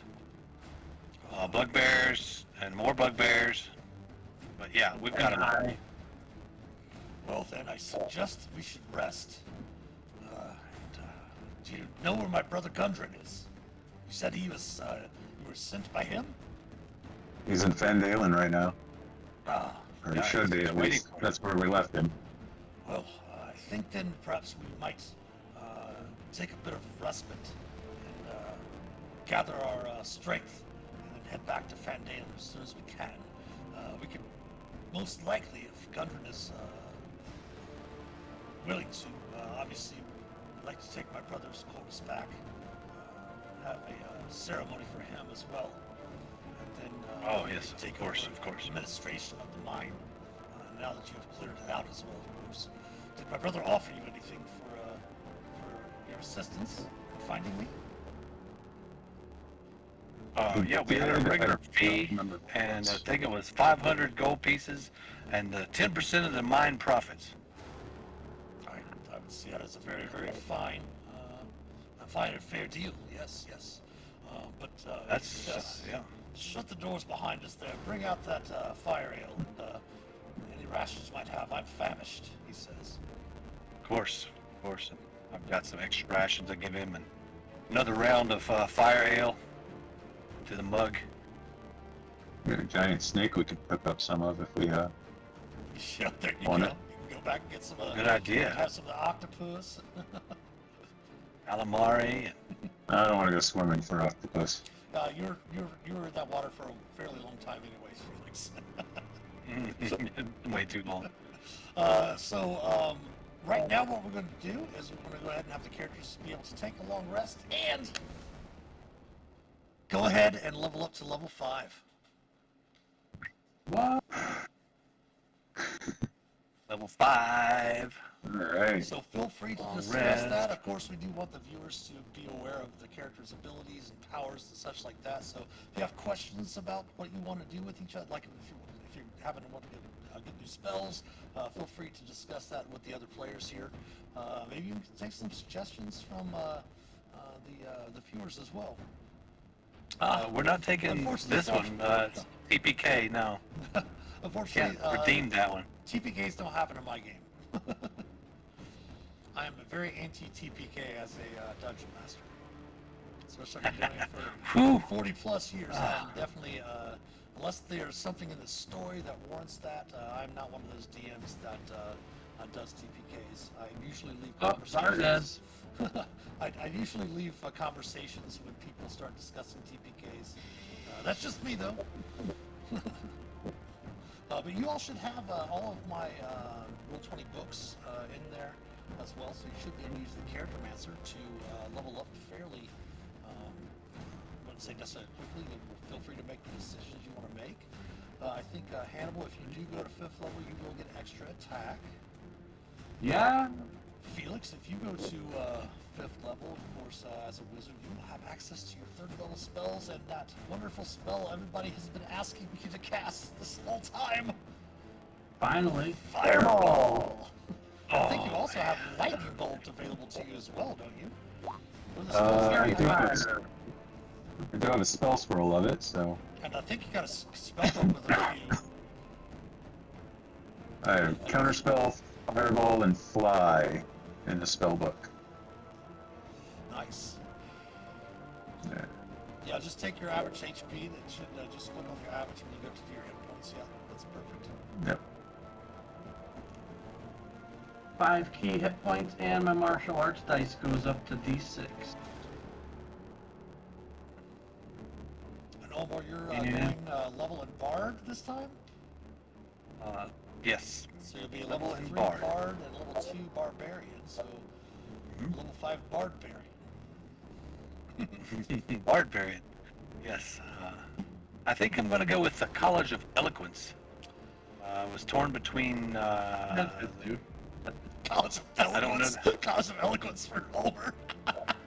Yeah, he's a College of Eloquence. He's so well rounded in his diction and his speech. You know that he's quite the eloquent in his language anyway. So might as well.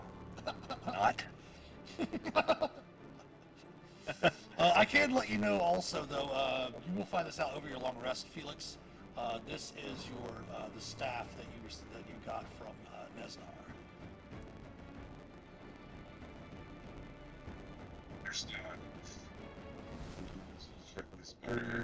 Deals an extra 1d6 poison damage on a hit.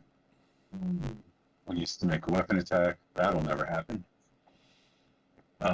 Spider climb and web. It can be Spider attuned. climb. It can also be attuned to by a bard, by the way. Yeah, he's going College of Lore, not the Eloquence. Gotcha. That would. Or a monk. Unfortunately, the monk is not listed in the able to attune to the staff. The bard can still use the staff on the monk, so I can Ooh, okay, yeah. Just have to, show me how to use it, and I'll be happy to do it.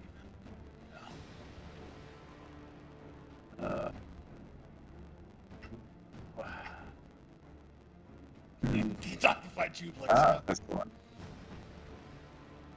I did almost pull out Jurassic in that this room here just to mess with everyone. Oh, that would have been wild.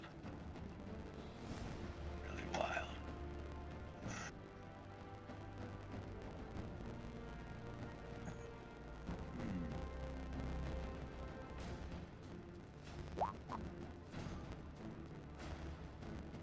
We can also go through and level up Shale Room as well. Oh yeah, let's not forget her. Doing that. Pull this up. Who would forget her? Everyone, right?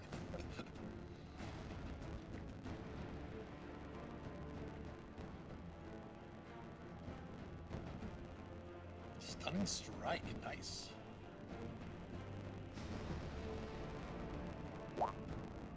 Average hit points for her as well. She will start to get to destroy undead.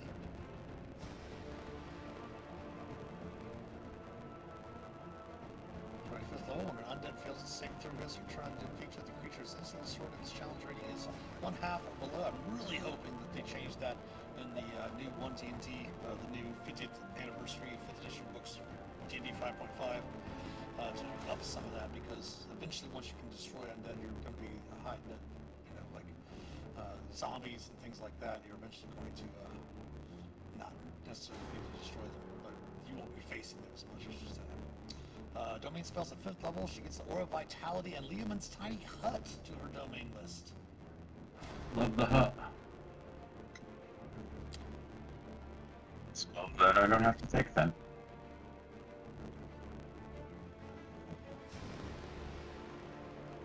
Yes. So I'm looking at these abilities here, and I'm thinking that being a College of Lore Bard with perception and athletics expertise, with the gaining skill proficiencies in investigation, stealth, and one more. I need one more. Somebody throw me a bone here. Help me out. Which would be a good ability to have a skill proficiency in? Definitely animal handling. Wait, no. There we go. Are you proficient in perception? No, but I had that on my expertise, so maybe I should be proficient and expertise, I guess. You have to be proficient You have before to- you can be you have to. expertise. Okay. Yeah. Well, I guess I better pick that then. Perception. Okay, there we go. I think I'm not sure. I'm trying to remember if he's. I think he's already skilled in perception. Yeah, I was gonna say because it wouldn't give you the option to select it as expertise. I think he is. Yeah, I think he is already. I can't see my sheet right now because I'm in the character mancer, but yeah. So you get a new So skill one of that you're talking about expertise in a new skill. Yeah, it says bonus proficiencies. When you join the College of Lore at 3rd level, you gain proficiency with 3 more skills. Oh, okay, gotcha. Yeah, so I need to pick the last skill. It has the skill of astrophysics and computers. That's from different. That should not. CM? That should not be in there. Yeah, it's from CM. I don't know whatever that is. That sounds like Okay, it's something I missed in the excluding from the compendium. And, yeah, and xenobiology. Yeah, ignore those. Yeah, I mean, Take astrophysics. You're smart. oh yeah, that's what it is. Astrophysics, first choice. Rocket science. Astrophysics is like, that's like doing like jumps and stuff and spinning, like dexterity things. Right. So I'm gonna hold off on a few moments on Sharon's spells, so you guys can help have some choice in those. Okay. Any other questions? Any other things you want to ask your fellow players about things you should pick up?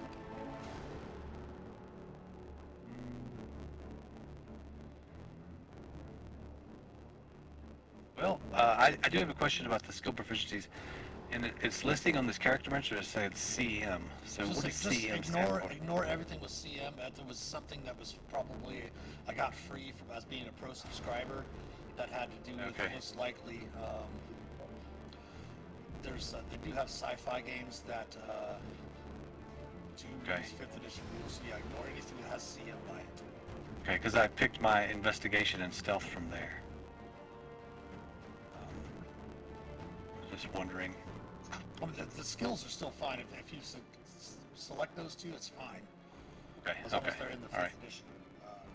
Game. All right. And he also learns now. He will learn cutting words. Learn how to use your wit to distract, confuse, and otherwise sap the confidence and competence of others. Oh boy, there we go. All right. Your stupidity. What's he trying to say? I can baffle him with my ineloquence. All right, so Felix, are you good to go? Are you all leveled up? I'm going to take Spirit Shroud, Okay. which is a 3rd level spell that probably not going to use much for itself, but for now. But just to have And, the ability to have the different types of damage for your Right. wizard scribes, order scribes, yeah. It has a radiant, necrotic, and cold damage, Nice. or cold. So add one of those and turn a fireball into a radiant or a necrotic ball, or Yeah. and I'm going to take haste. Okay. Nice. Let's make Hannibal faster.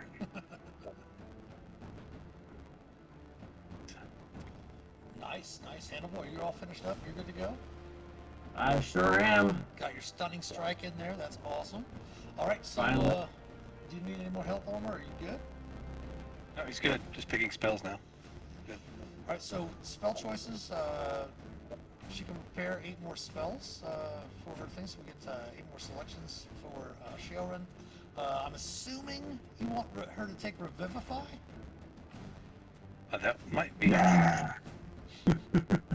Hopefully not, but hopefully we don't need it. Yeah, I'm it could be assuming, handy. well, she automatically gets Aura Vitality, so we don't have to add that in there. We don't have to add in the other stuff either. So, do you want her to take Spirit Guardians? Oh, that That's a sounds good. good one. Mm-hmm. What about Dispel Magic?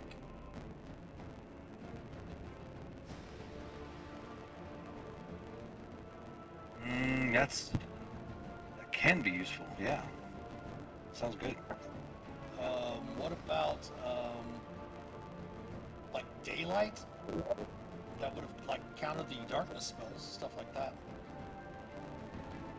Another choice would be Tongues, to be able to understand languages and speak them. Another option is Remove Curse. That might be helpful. Move curse. That could be a game changer there. You don't ever hardly have to use it, but when you need it, Yep. Mm. So you want to go with Remove Curse? Okay. I like the light too. The light one. Daylight? Or daylight. I mean, yeah, that sounds pretty good. Another one she has access to is Beacon of Hope. The spell bestows hope and vitality. Choose any number of creatures within range. For the duration, each target has advantage on wisdom saves and death saves. And regains a number of hit points, regains a maximum number of hit points from any healing.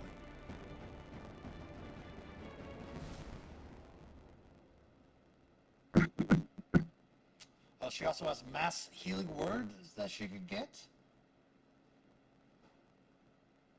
She also has Speak with Dead that she could pick up if you wanted her to pick that up. Speak with dead. That's a good one. Okay. So Daylight and Speak with Dead. That's 1, 2, 3, 4, 5, 6. Let's see if there's anything else. Let's go ahead and pick up the Beacon of Hope for her, which is I get number 7. And then we could do something like Water Walk, which is a ritual. Speak with Dead, I believe, is a ritual as well. How about we do this? We'll do Mass Healing Word. Yeah. Mm. So Ooh, we've good got one. her spells then as well. Okay, so we can go next for her.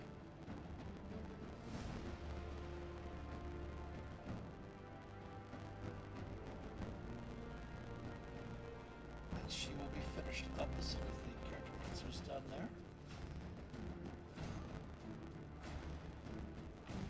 And alright, and then everyone's tokens should reset themselves with your new hit point total and everything like that, which it seems it has.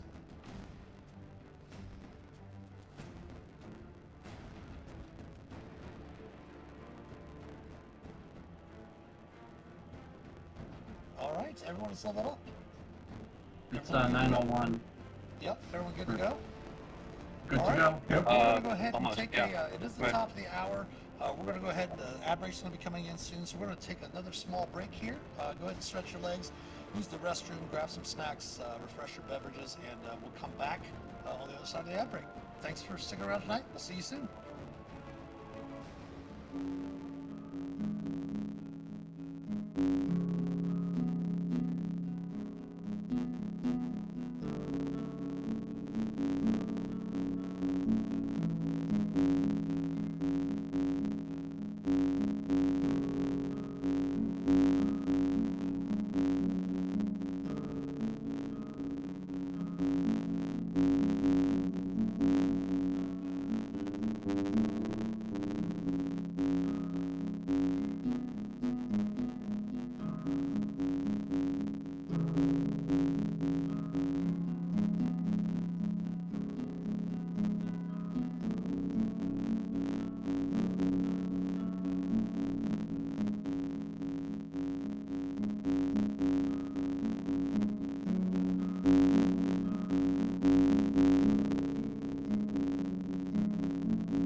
All right, welcome back on this side of the ad break, everyone.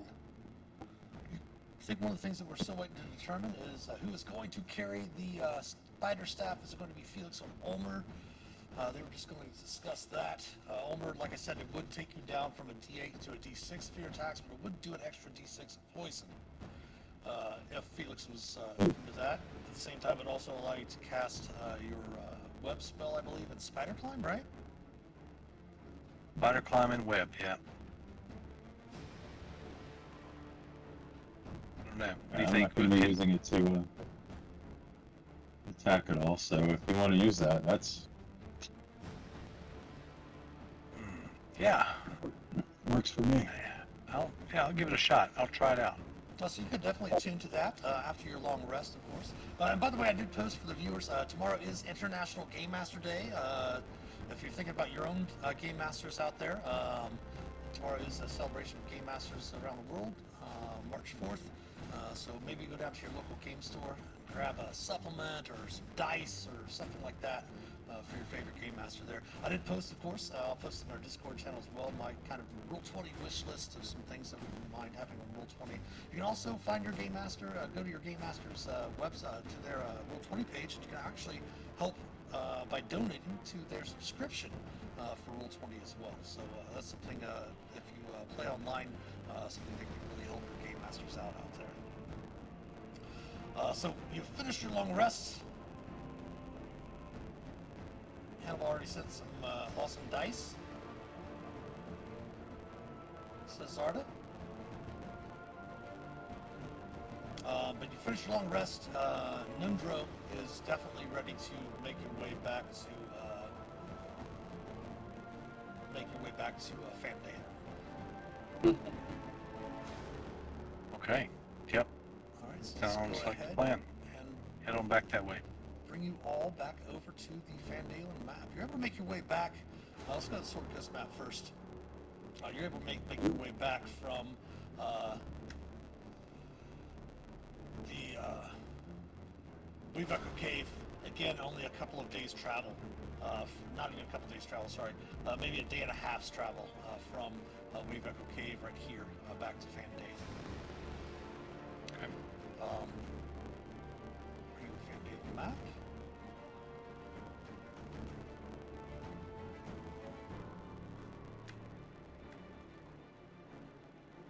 And coming back, Nundra does discuss, I mean, you'll probably get anywhere from 200 to 300 gold, maybe, each time that the mine brings in some coin as well. Maybe even upwards of 1,000 gold to split amongst your party as well. Nice. From your 10% of the mine, which is discussed. Of course, you do pick up his brother's body to bring back. But as you arrive back into town,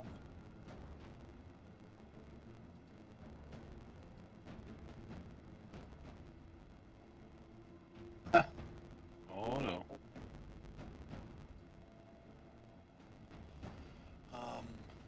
the rumbling of an agitated crowd greets your journey back into town. It takes only a moment to locate the source of this cacophony, the home of Townmaster Harbin Wester. You see a gaggle of townsfolk is gathered, some shouting for Harbin to come outside, and others decrying his leadership. A few individuals in the crowd display minor injuries, and all of them seem anxious and frustrated. And there's a number of the townsfolk gathered around the outside of the townmaster's home. So it's good. Zooming in on that artwork, do they have red eyes, or is that just... No. It's just yeah, nothing like that.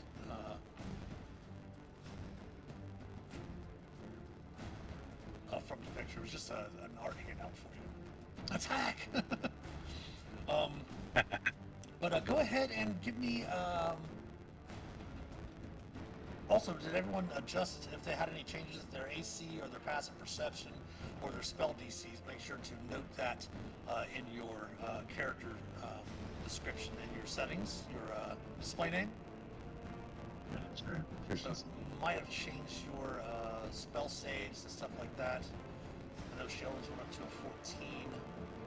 Her AC still stays the same. Her passive wisdom does go up as well. I think Hannibal, your passive wisdom might have went up. You already changed it. Nice. My DC's. I'll say DC's 13. Yep, let's go ahead and change that in your display name up in the top right hand corner of your My Settings. Got it. Nice. But yeah, Hannibal and you and Shale can kind of relate some of the stuff just from your passive perception of kind of making your way through the crowd towards the Harbin Wester's home, towards the front of it, hearing some people what they're complaining about as you're making your way to the front door. You hear a halfling woman nearby complains. You hear her saying, "I thought the red brands were bad, but at least they've never smashed the bar. Who does that?" Smash the what? The bar. I hit Ulmer. What? The sleeping giant. I missed it. Oh, that's horrible. I don't want them to have that fun if I can't have it. Stand back, everybody! And he kind of just walks up and you hear the another human miner from the Bibles Exchange kind of shouts out, "The exchange is falling over and some of my friends are missing," kind of yelling at in the direction of Harbin Wester's home. Put those into chat for you as well.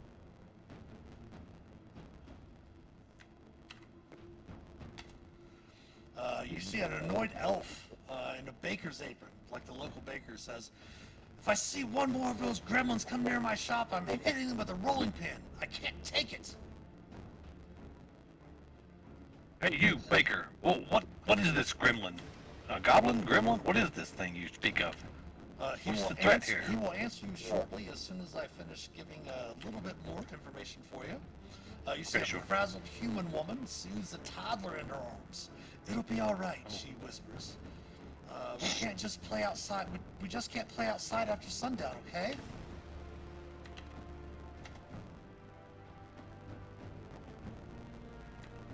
You're a minor. Where are your parents? A human man holds up a sketch of an orc woman and yells, "My wife's been missing for days. Do something, you coward. Stop this." Of course, all of these things are being shouted towards the front door of Harbin Wester's home, as you've made your way to see this crowd around there. And you are able to push your way through, as being the heroes of the town. They kind of all look to you and they start saying, "Get him out! Get him out! He's got to answer for this." You guys just want to pick up signs and join them? Well, You do I see think we should Sharon- just knock on the door. You do see Sharon kind of walking with you amongst the crowd, kind of comforting people, walks over and visits the mother with the toddler, and picks up the toddler with the mother, and kind of gives the mom a hug around her shoulder, mentioning and trying to, kind of calm down the assembled crowd. But yes, you can head directly up to the door if you want. Yes, Omar just kind of wades through. He's I don't know what's going on here, but there's some gremlins about, I heard. And he just kind of hey! As you don't even actually get to knock on the door. As your group gets up there, you can see that the hairy townmaster yanks open the door and hurriedly grabs Ulmer by the front of his tunic and pulls you in and motions for the rest of the group to get inside and slams the door behind. You can see his cheeks are flushed and dark, heavy bags under his eyes, and he just, as the door closes, he puts his body up against the door and just stares at you. He goes, "Oh, I understand that they're angry, but they expect me to take care of everything. I can't take on a gaggle of no-good ruffians by myself. I can't stop anyone who's determined from breaking buildings and stealing things. This is absurd." Ruffians? What ruffians? The gremlins you speak of? A number of things have happened while you've been away at the checking this cave or whatever you're doing. Who's this? And he motions over to Nundra. Oh, well, it's Gundram's brother. We found him in the mine. He goes, "Well, your brother's at the Stonehill Inn. I'd be careful. Nedro kind of looks around at the party and says, well, seems as if you've got your hands full. I'm going to see my brother and have some pints. That bar wasn't destroyed, was it? And Harbin says, no, it was a sleeping giant. He's like, excellent. I'll paint the Stone Hill Inn if you need us. And he kind of slips out the back door and heads off to the inn. Oh, look. Well, here. Okay. And he turned around and you can see he puts a couple of chain locks in the door, puts a couple of straight locks in the door, some clicks and padlocks as well on the door. Says, come on, come here into the parlor. I can tell you what's going on. And he kind of motions over, and you see perhaps maybe a house servant or whatever, being that he's the town master, someone to help him, with his daily things, does come out. As this conversation goes on, does bring you some tea and things like that. Says, well, from eyewitness accounts, since you've been away, there's been a series of crimes plaguing the town. From eyewitness accounts, it seems like the culprits are likely goblins. Goblins. Caused a bit of unrest amongst the townfolk. Of course, they're asking me to take action to protect Van Dalen, and of course, I'm neither an investigator nor a constable, and kind of overwhelmed by this vitriol from the populace at the moment. Your friend Sildar was here for a bit, but he said he had business in Neverwinter, but he would be back as soon as he could. I know that there's at least 4 scenes that need to be investigated. I will gladly pay you, of course, if you could perhaps maybe investigate these crimes, help the victims as much as possible, and perhaps maybe find a way to stop these culprits. As you've heard, they were yelling, the Red Brands, of course, you had ended their threat to the town, but these goblins seem to have taken advantage of the fact that these Red Brands are no longer here. One of the ladies out there was holding up a picture of an orc. Oh yes, that's Jethro. His wife Gertrude is missing. Yeah, well, he was holding up a picture of a female orc. It was his wife. Oh. I also thought when you said they smashed the bar, I thought you meant Herb and Wester smashed the bar. That's why I wanted to pick up signs and burn his house down. I thought he smashed the bar. Oh, yeah. No, that's why that's why I put them all in chat for you. And roll 20. Oh, I read it 3 times. I just didn't read it the right way. Gotcha. And Okay. with the other one, I thought the orc took the wife, and the picture was up who took the wife, but got it. We can go to the exchange, the bakery, investigate Kind of. what's going on with the lady or with the missing orc woman. Yeah, he does mention. Harbin does mention that he's already tried himself, but he couldn't keep up with the multitude of incidents. Okay. You can all give me insight checks if you want. Always, never a problem. Insect. Yeah, you can tell that he definitely wants you to investigate because you can tell that he is too frightened to do so himself. He does promise that he would pay you 50 gold each up front. And promises to pay you another 150 gold each upon completing their investigation.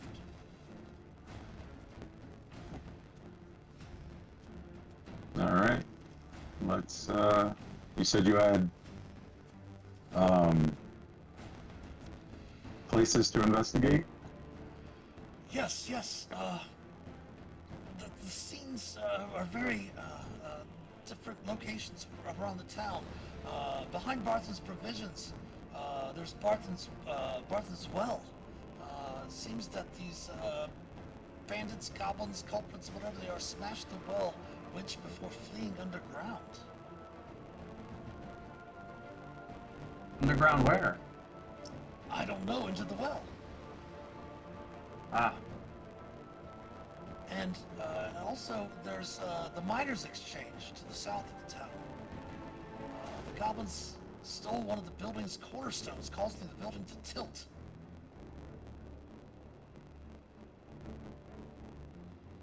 course, chaos ensues. there's the Shrine of Luck and Sister Garael's home nearby. The goblins destroyed and desecrated the shrine itself, trapping people inside. Ooh, that one sounds like a. Priority there. And of course, there's the Sleeping Giants, where the goblins that ransacked the bar. Well, maybe that's priority.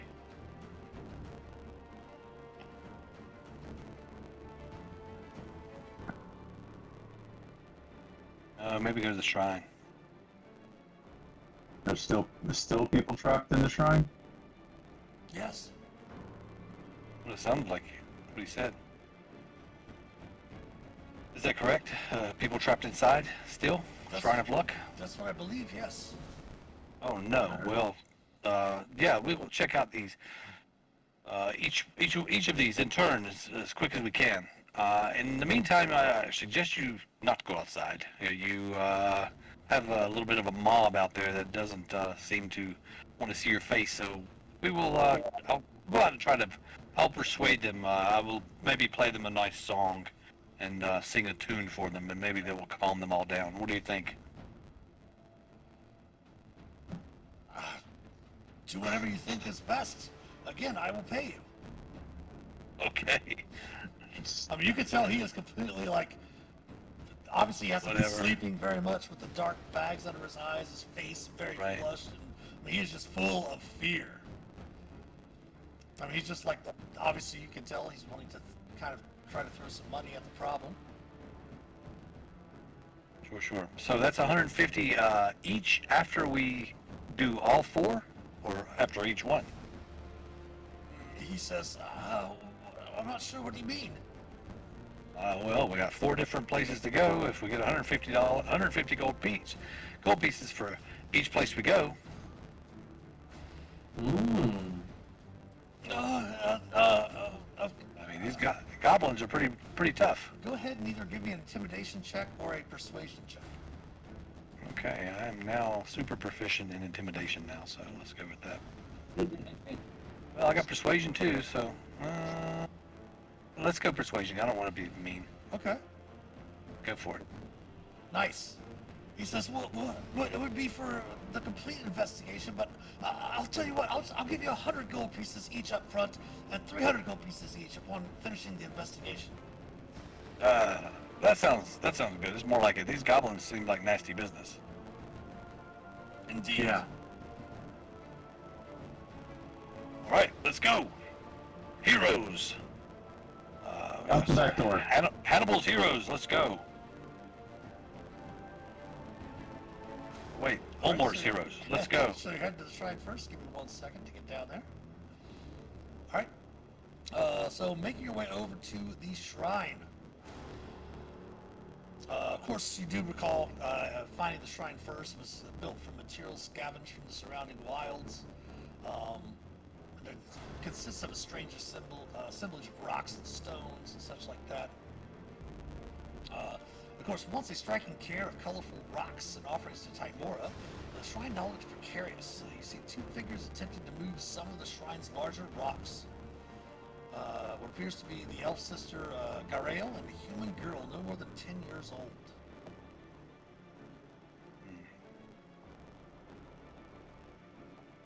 How goes it? Oh. What happened here? My friends, take a break tomorrow, she says. And you see the young girl kind of nod and goes over and sits down, and you see a bucket of some water. She takes a ladle out and starts drinking some of the water. And Sister Garael says, she kind of looks around and she says, I just recently returned to Van Dalen from a hard mission. A few hours, and when I had arrived, I guess the shrine had been vandalized. A few hours before I had returned. I don't really know much about what occurred. If you want, you can perhaps maybe speak with Tamara. She might know a bit more. Early one morning, from what I understand, Tamara was visiting the Shrine of Luck to pray with her mother, Trelina. However, as they were walking up, part of the shrine collapsed, and they started to note that a number of small creatures, I think there were 3, had hurried away from the rubble carrying some sort of stone. Was it a magic stone or anything important? I have no idea. It was part of one of the stones from the shrine itself. Oh. Jeez. And you do note, as she mentions that, you do see the older, the human, the mother of Tamara. She does note that their name is Stone. Their last name is Stonehill. Everyone, go ahead and give me an insight or history check or an intelligence check. It's up to you. Nice.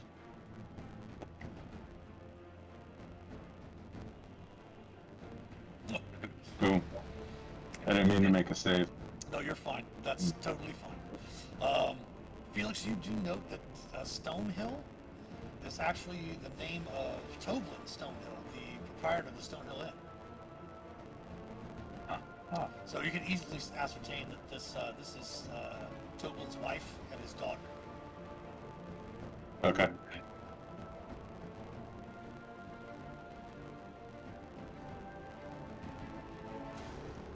Oblin. He's a human? Yes. Okay.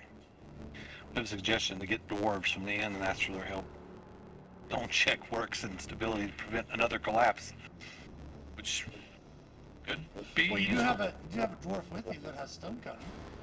Oh yeah. Oh, Hannibal, what do you think? Can you stabilize this thing? Yep, and see if I can figure out, I don't know how you want to do the 3 things. I'd like to know how to keep everyone inside safe. Second, how to get them out. And third, That's maybe what I'm why. kind of looking up here. Give me one moment, because it said that.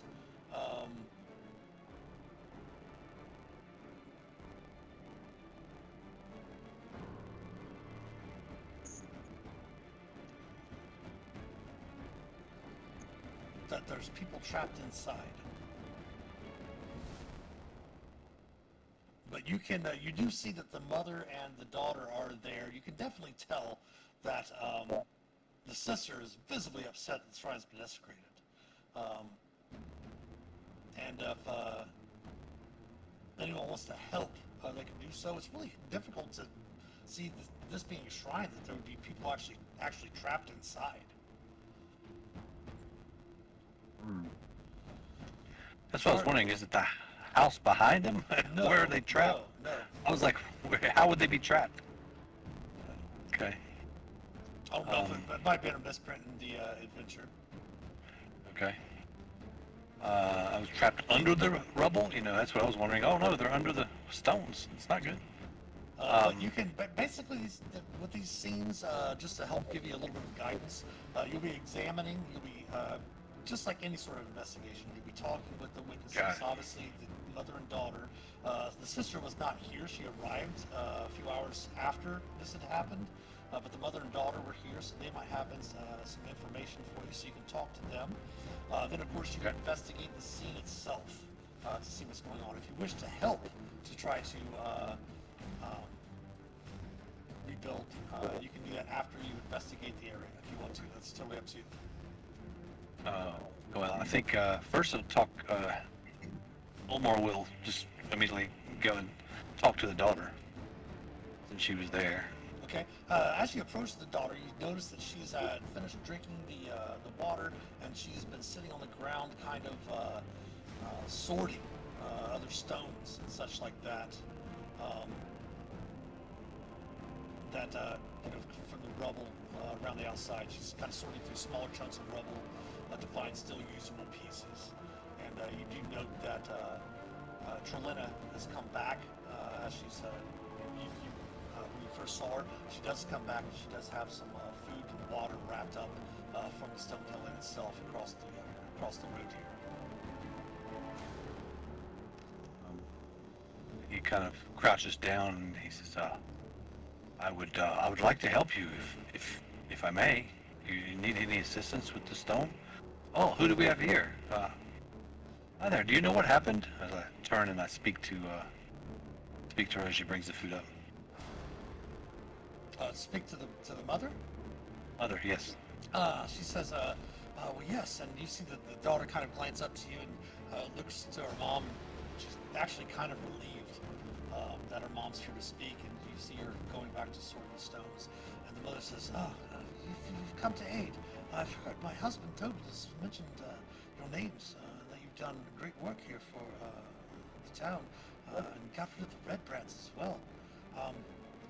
We were coming for just regular worship. We tend to visit the shrine at dawn to make our weekly offering to Timora, but we just suddenly saw the shrine cave in. As it caved in, we saw 3 squat shadows hurry away from the shrine after it fell.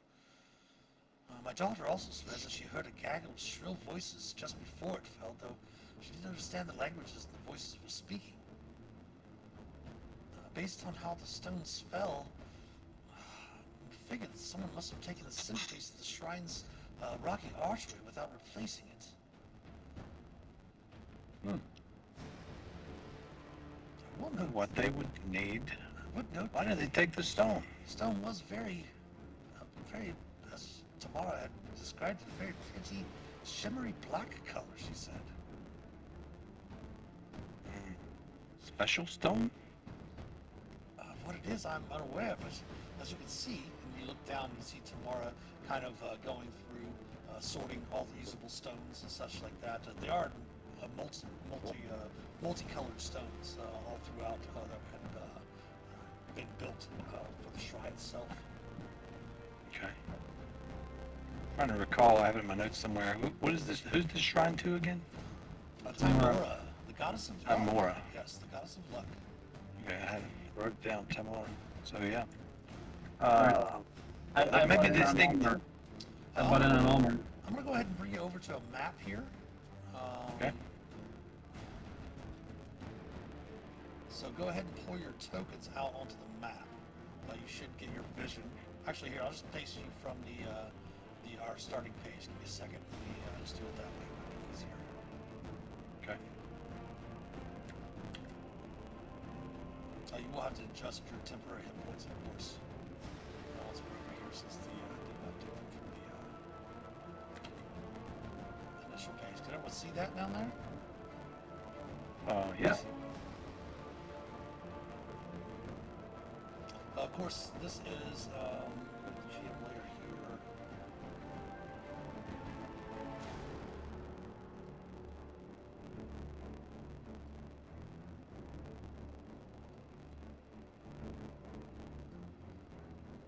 That should let you know where everything's at that you can see. Okay.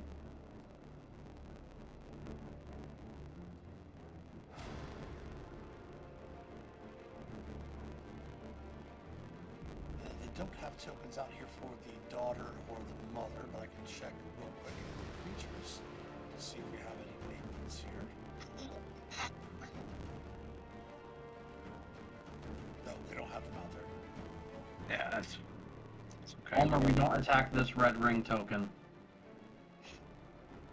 Oh, I would never think of You should be able attacking. to see her attacking. name on there, right? Mm-hmm. And keep in mind that she is your harbor contact since all of you joined Yeah. the harbors. Yes.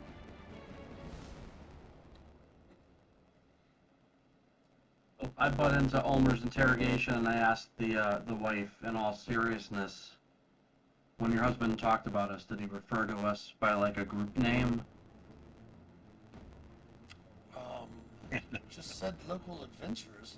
You're really trying hard to find somebody to find a way to name your party. I am, for sure. He didn't mention any other name. What was the one that was brought up with Sheldron's name in there? Did anybody remember what that was? I forget. I may have written it down. I don't know. Let's see. So they have not Sheldron's named Slackies. their party Sheldron's Slackers. Something, I don't know.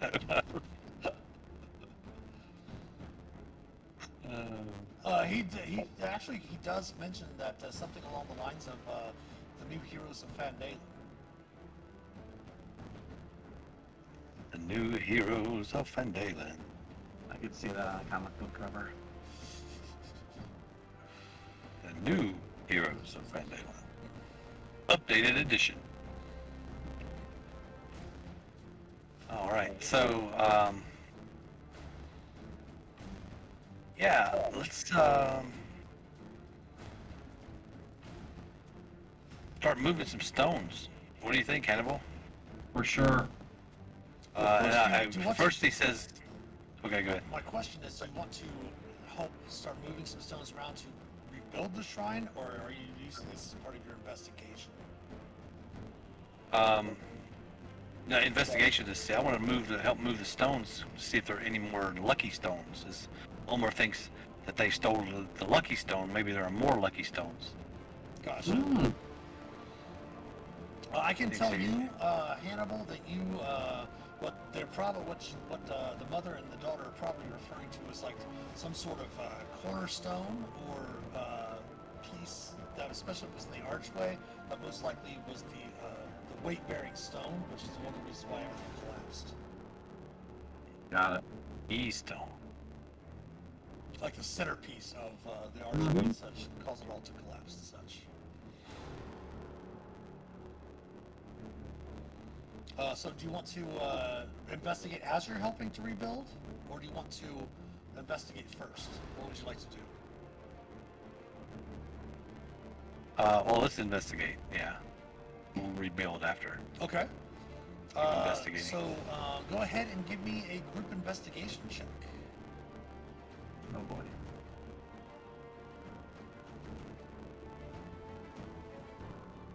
Well, Let me go ahead and make a check for you for Shailran as well.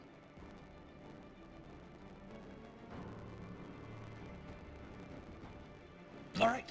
So looking about Hannibal, you're just, the first thing is you just, because of your stone cunning and being a dwarf, just it's almost heartbreaking to see what's become of the shrine, especially as being a shrine to Timora, the goddess of luck. And this town, obviously, this is the place where they all come to pay, worship to the goddess. But looking about, Felix, kind of walking around, you happen to note there's some hastily made footprints leading down a nearby alley. There's a glint of something embedded in the wall as you were walking around the back over here of one of the buildings. As you're looking through, also, Ulmer and Shailran are looking through. She points something out to you, Ulmer, as you're looking through the rocks, as you had mentioned. And you can easily pull it out if you want to. Okay, yeah, definitely pull it up. It does seem to be a broken mining pick. Broken mining pick. Yes. Well, Hannibal, looks like someone's been mining here. Well, trying to. What's the idea here? Mine in the rocks? Stealing lucky stones? I don't get it. yeah, I'm still not sure if they're stealing something valuable or just trying to damage things. So what wall was I, did I see something in? Right over there by the smithy. Alright, I'm gonna take a closer look. Sure. As you get closer, you note there's the glint of an axe embedded in the wall.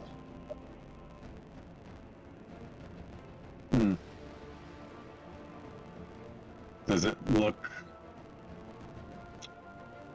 like dwarven make, or does it look more like Give me a history check.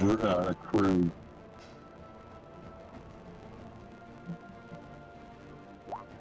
Hmm, 9. You're not really sure exactly what it is. I mean, you're a wizard. You know everything about spells, but perhaps one of your companions might know. I mean, your dwarven friend does indeed wield battle axe themselves as their chosen monk weapon. I'll attempt to. You said it's in the wall. Yes. All right, I'll attempt to pull it out and take it over You to can Hannibal. actually, it takes you a little bit of strength, a 10 or an 8.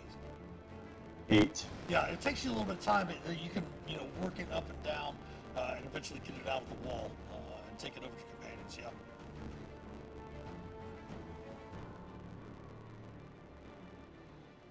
hey guys, I found this in the wall of the smithy.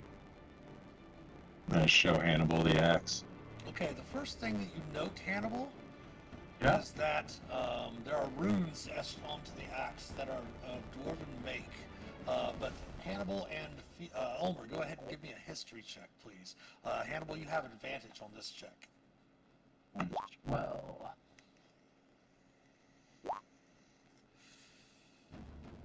Definitely, Ulmer does seem to be of dwarven make with your orcish bloodline and stuff like that. Your travels and stuff, you've seen dwarven made weapons and stuff. But Hannibal, the first thing you note is that this is not the true dwarven language. The runes that are etched into it seem to be of Durgar in origin. Ugh.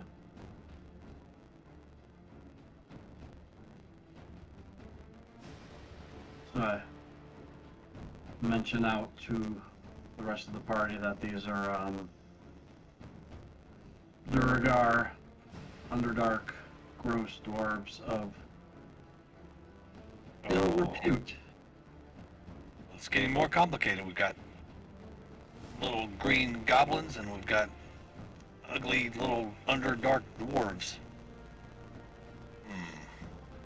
Well, they don't think they're ugly, but Zarda, I do. Zarda says the barely bearded dwarf. The barely bearded dwarf. He doing well. Mentioned something earlier that Hannibal barely had enough beard that sometimes he looks like a halfling. Yeah, that was a good one. So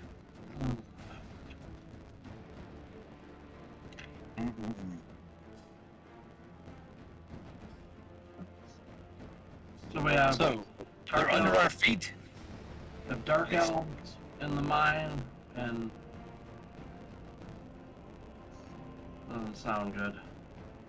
Yeah, Omar's kind of walking around the rocks as he's kind of looking, and he's got the pickaxe and the dark, and he's like thinking, they're under our feet. So he starts stomping the ground.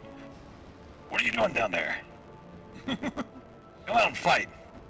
Sharon kind of comes over and motions to the sister and the mother and the daughter, and they seem to be rebuilding the shrine. Says perhaps we should help them. I'm assuming that when the voices that she heard were most likely more of these goblins. Indeed, you might be onto something if they are beneath our feet, but I'm pretty sure you would not be able to get down to where they are from here, my friend. Perhaps we should help them build the shrine. Of course. And Omar starts picking up rocks and moving them. Okay. And with he picks up the biggest rocks. Of course, he's got his strength. He just like picks up a boulder pretty much. Yeah. So what we can do to help, you can help the sister rebuild the shrine. You can make a number of different skill checks. Obviously, I'm going to let you use strength athletics if you wish to, Ulmer. You can use dexterity acrobatics if you wish. You can also use wisdom survival or wisdom religion to do so. Sharon is going to aid using her knowledge of religion as well. So she's going to use her religion with her wisdom modifier instead of her intelligence modifier. So she'll have a +3 to this roll. What would anyone else like to use? I'd like to spin history in so I could take advantage of stone cunning. Yeah, I'll let you do that. Sure. And so is it going to add proficiency for me double, or do I... I'm actually going to allow you to use your wisdom for that. Okay. So you can definitely use your history instead of survival or religion, just to remember your history for that. So yeah, you can then add your. I think your proficiency bonus is up to +3 now, so you can add 3 more to that. Yep. So that's a 21 for you. Nice. Go ahead, Felix. What would you like to use? Go ahead and make your athletics check, Homer.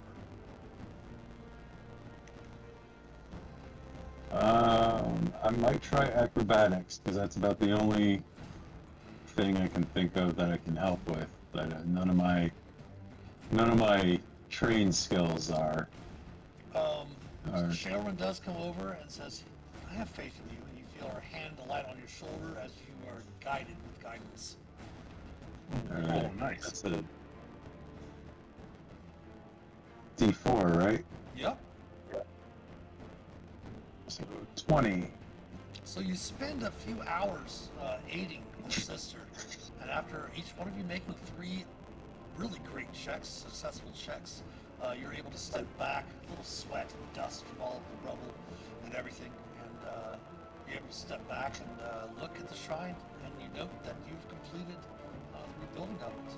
And Sister Gareo comes around and gives everyone a hug, and the wife, Trelena, comes around and gives everyone food, and then Sister Gareo will start about doing a ritual ceremony to rededicate the shrine to Timora.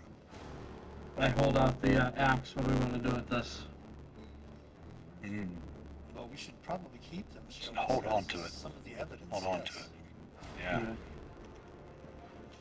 Yeah. Felix, And what Omar about- now, he has, since he's leveled up, he's been feeling a little more pious these days. So actually, as you finish up the shrine, you can see him actually, set down his pack and his gear and everything, and he kind of sits down, and you can see him just kind of sit there, and he's got a kind of a little religious sort of a little meditation prayer going on.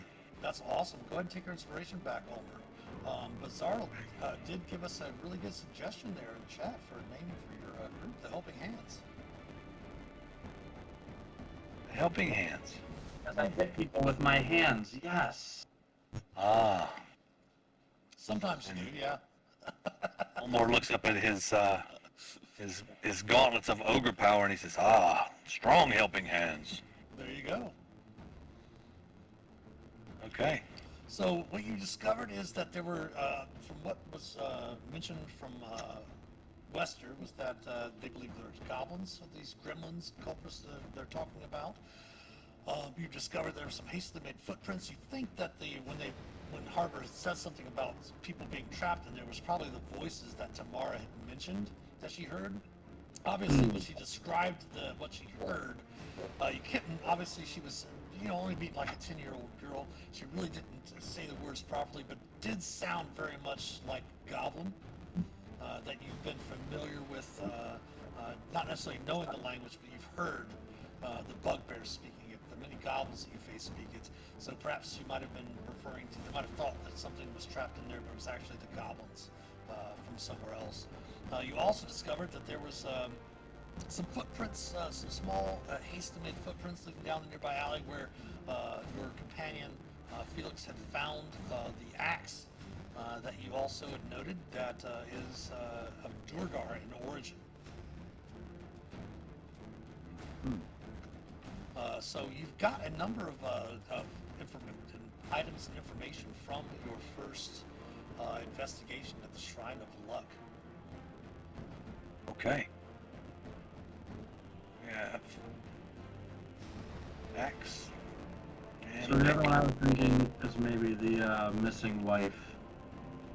It's the only one that seems to me like Yeah, seems pressing. someone needs help urgent. I mean, the bar is important. We have to go check on the bar for sure. Yeah. Yes, definitely.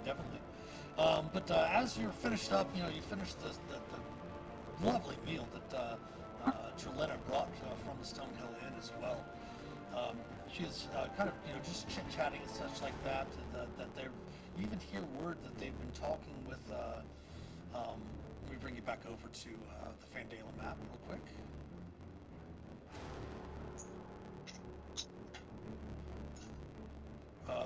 They've even been talking that she's been hearing rumors in the Stonehill Inn from the locals and such like that, that they were even considering, since you've done so much to aid the town, even considering trying to help rebuild Tresindar Manor to allow you to use it kind of as a base of operations since you've been aiding the town so much.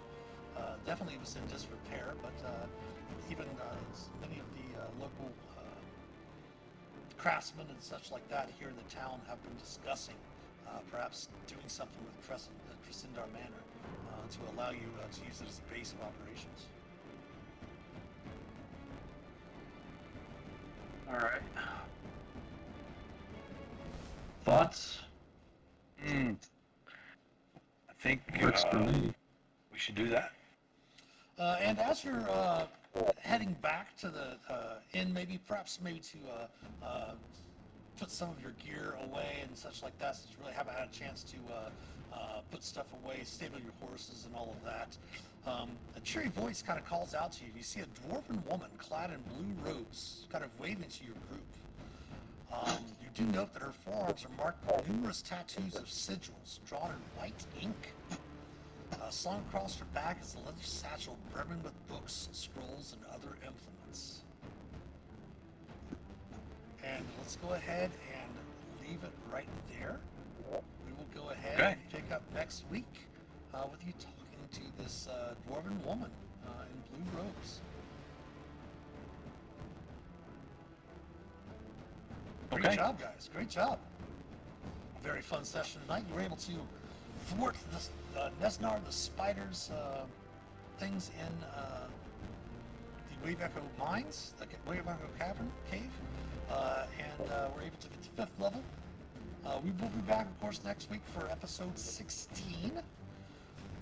Anyone have any questions before we finish up today? No. Just thanks to all the viewers for all the engaging chat and helping us with the name sorting. Yeah, definitely. If you want to also, Dr. Shin, feel free with Ulmer to, because Barthen's provisions isn't completely down or unoperable, and you can still go ahead and, just for the sake of saving time, you can go ahead and split up all the coins, sell all the items and such like that, and turn all that coin in to split amongst the party. All right. And we will be back next week, 7 p.m. Eastern. I'm not sure, is it next weekend is daylight savings? Next weekend, the week after? Yes. Cool.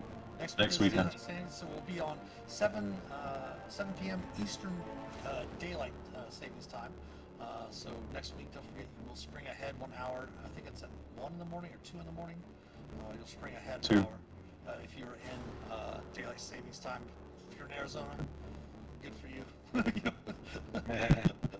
Indiana, where I'm at, did not used to observe daylight savings time. Didn't used to. About 15, 20 years ago, something like that, they flipped over to observing daylight savings time. So we will be around EST or EDT, 7 p.m. EDT, next Sunday evening for episode 16.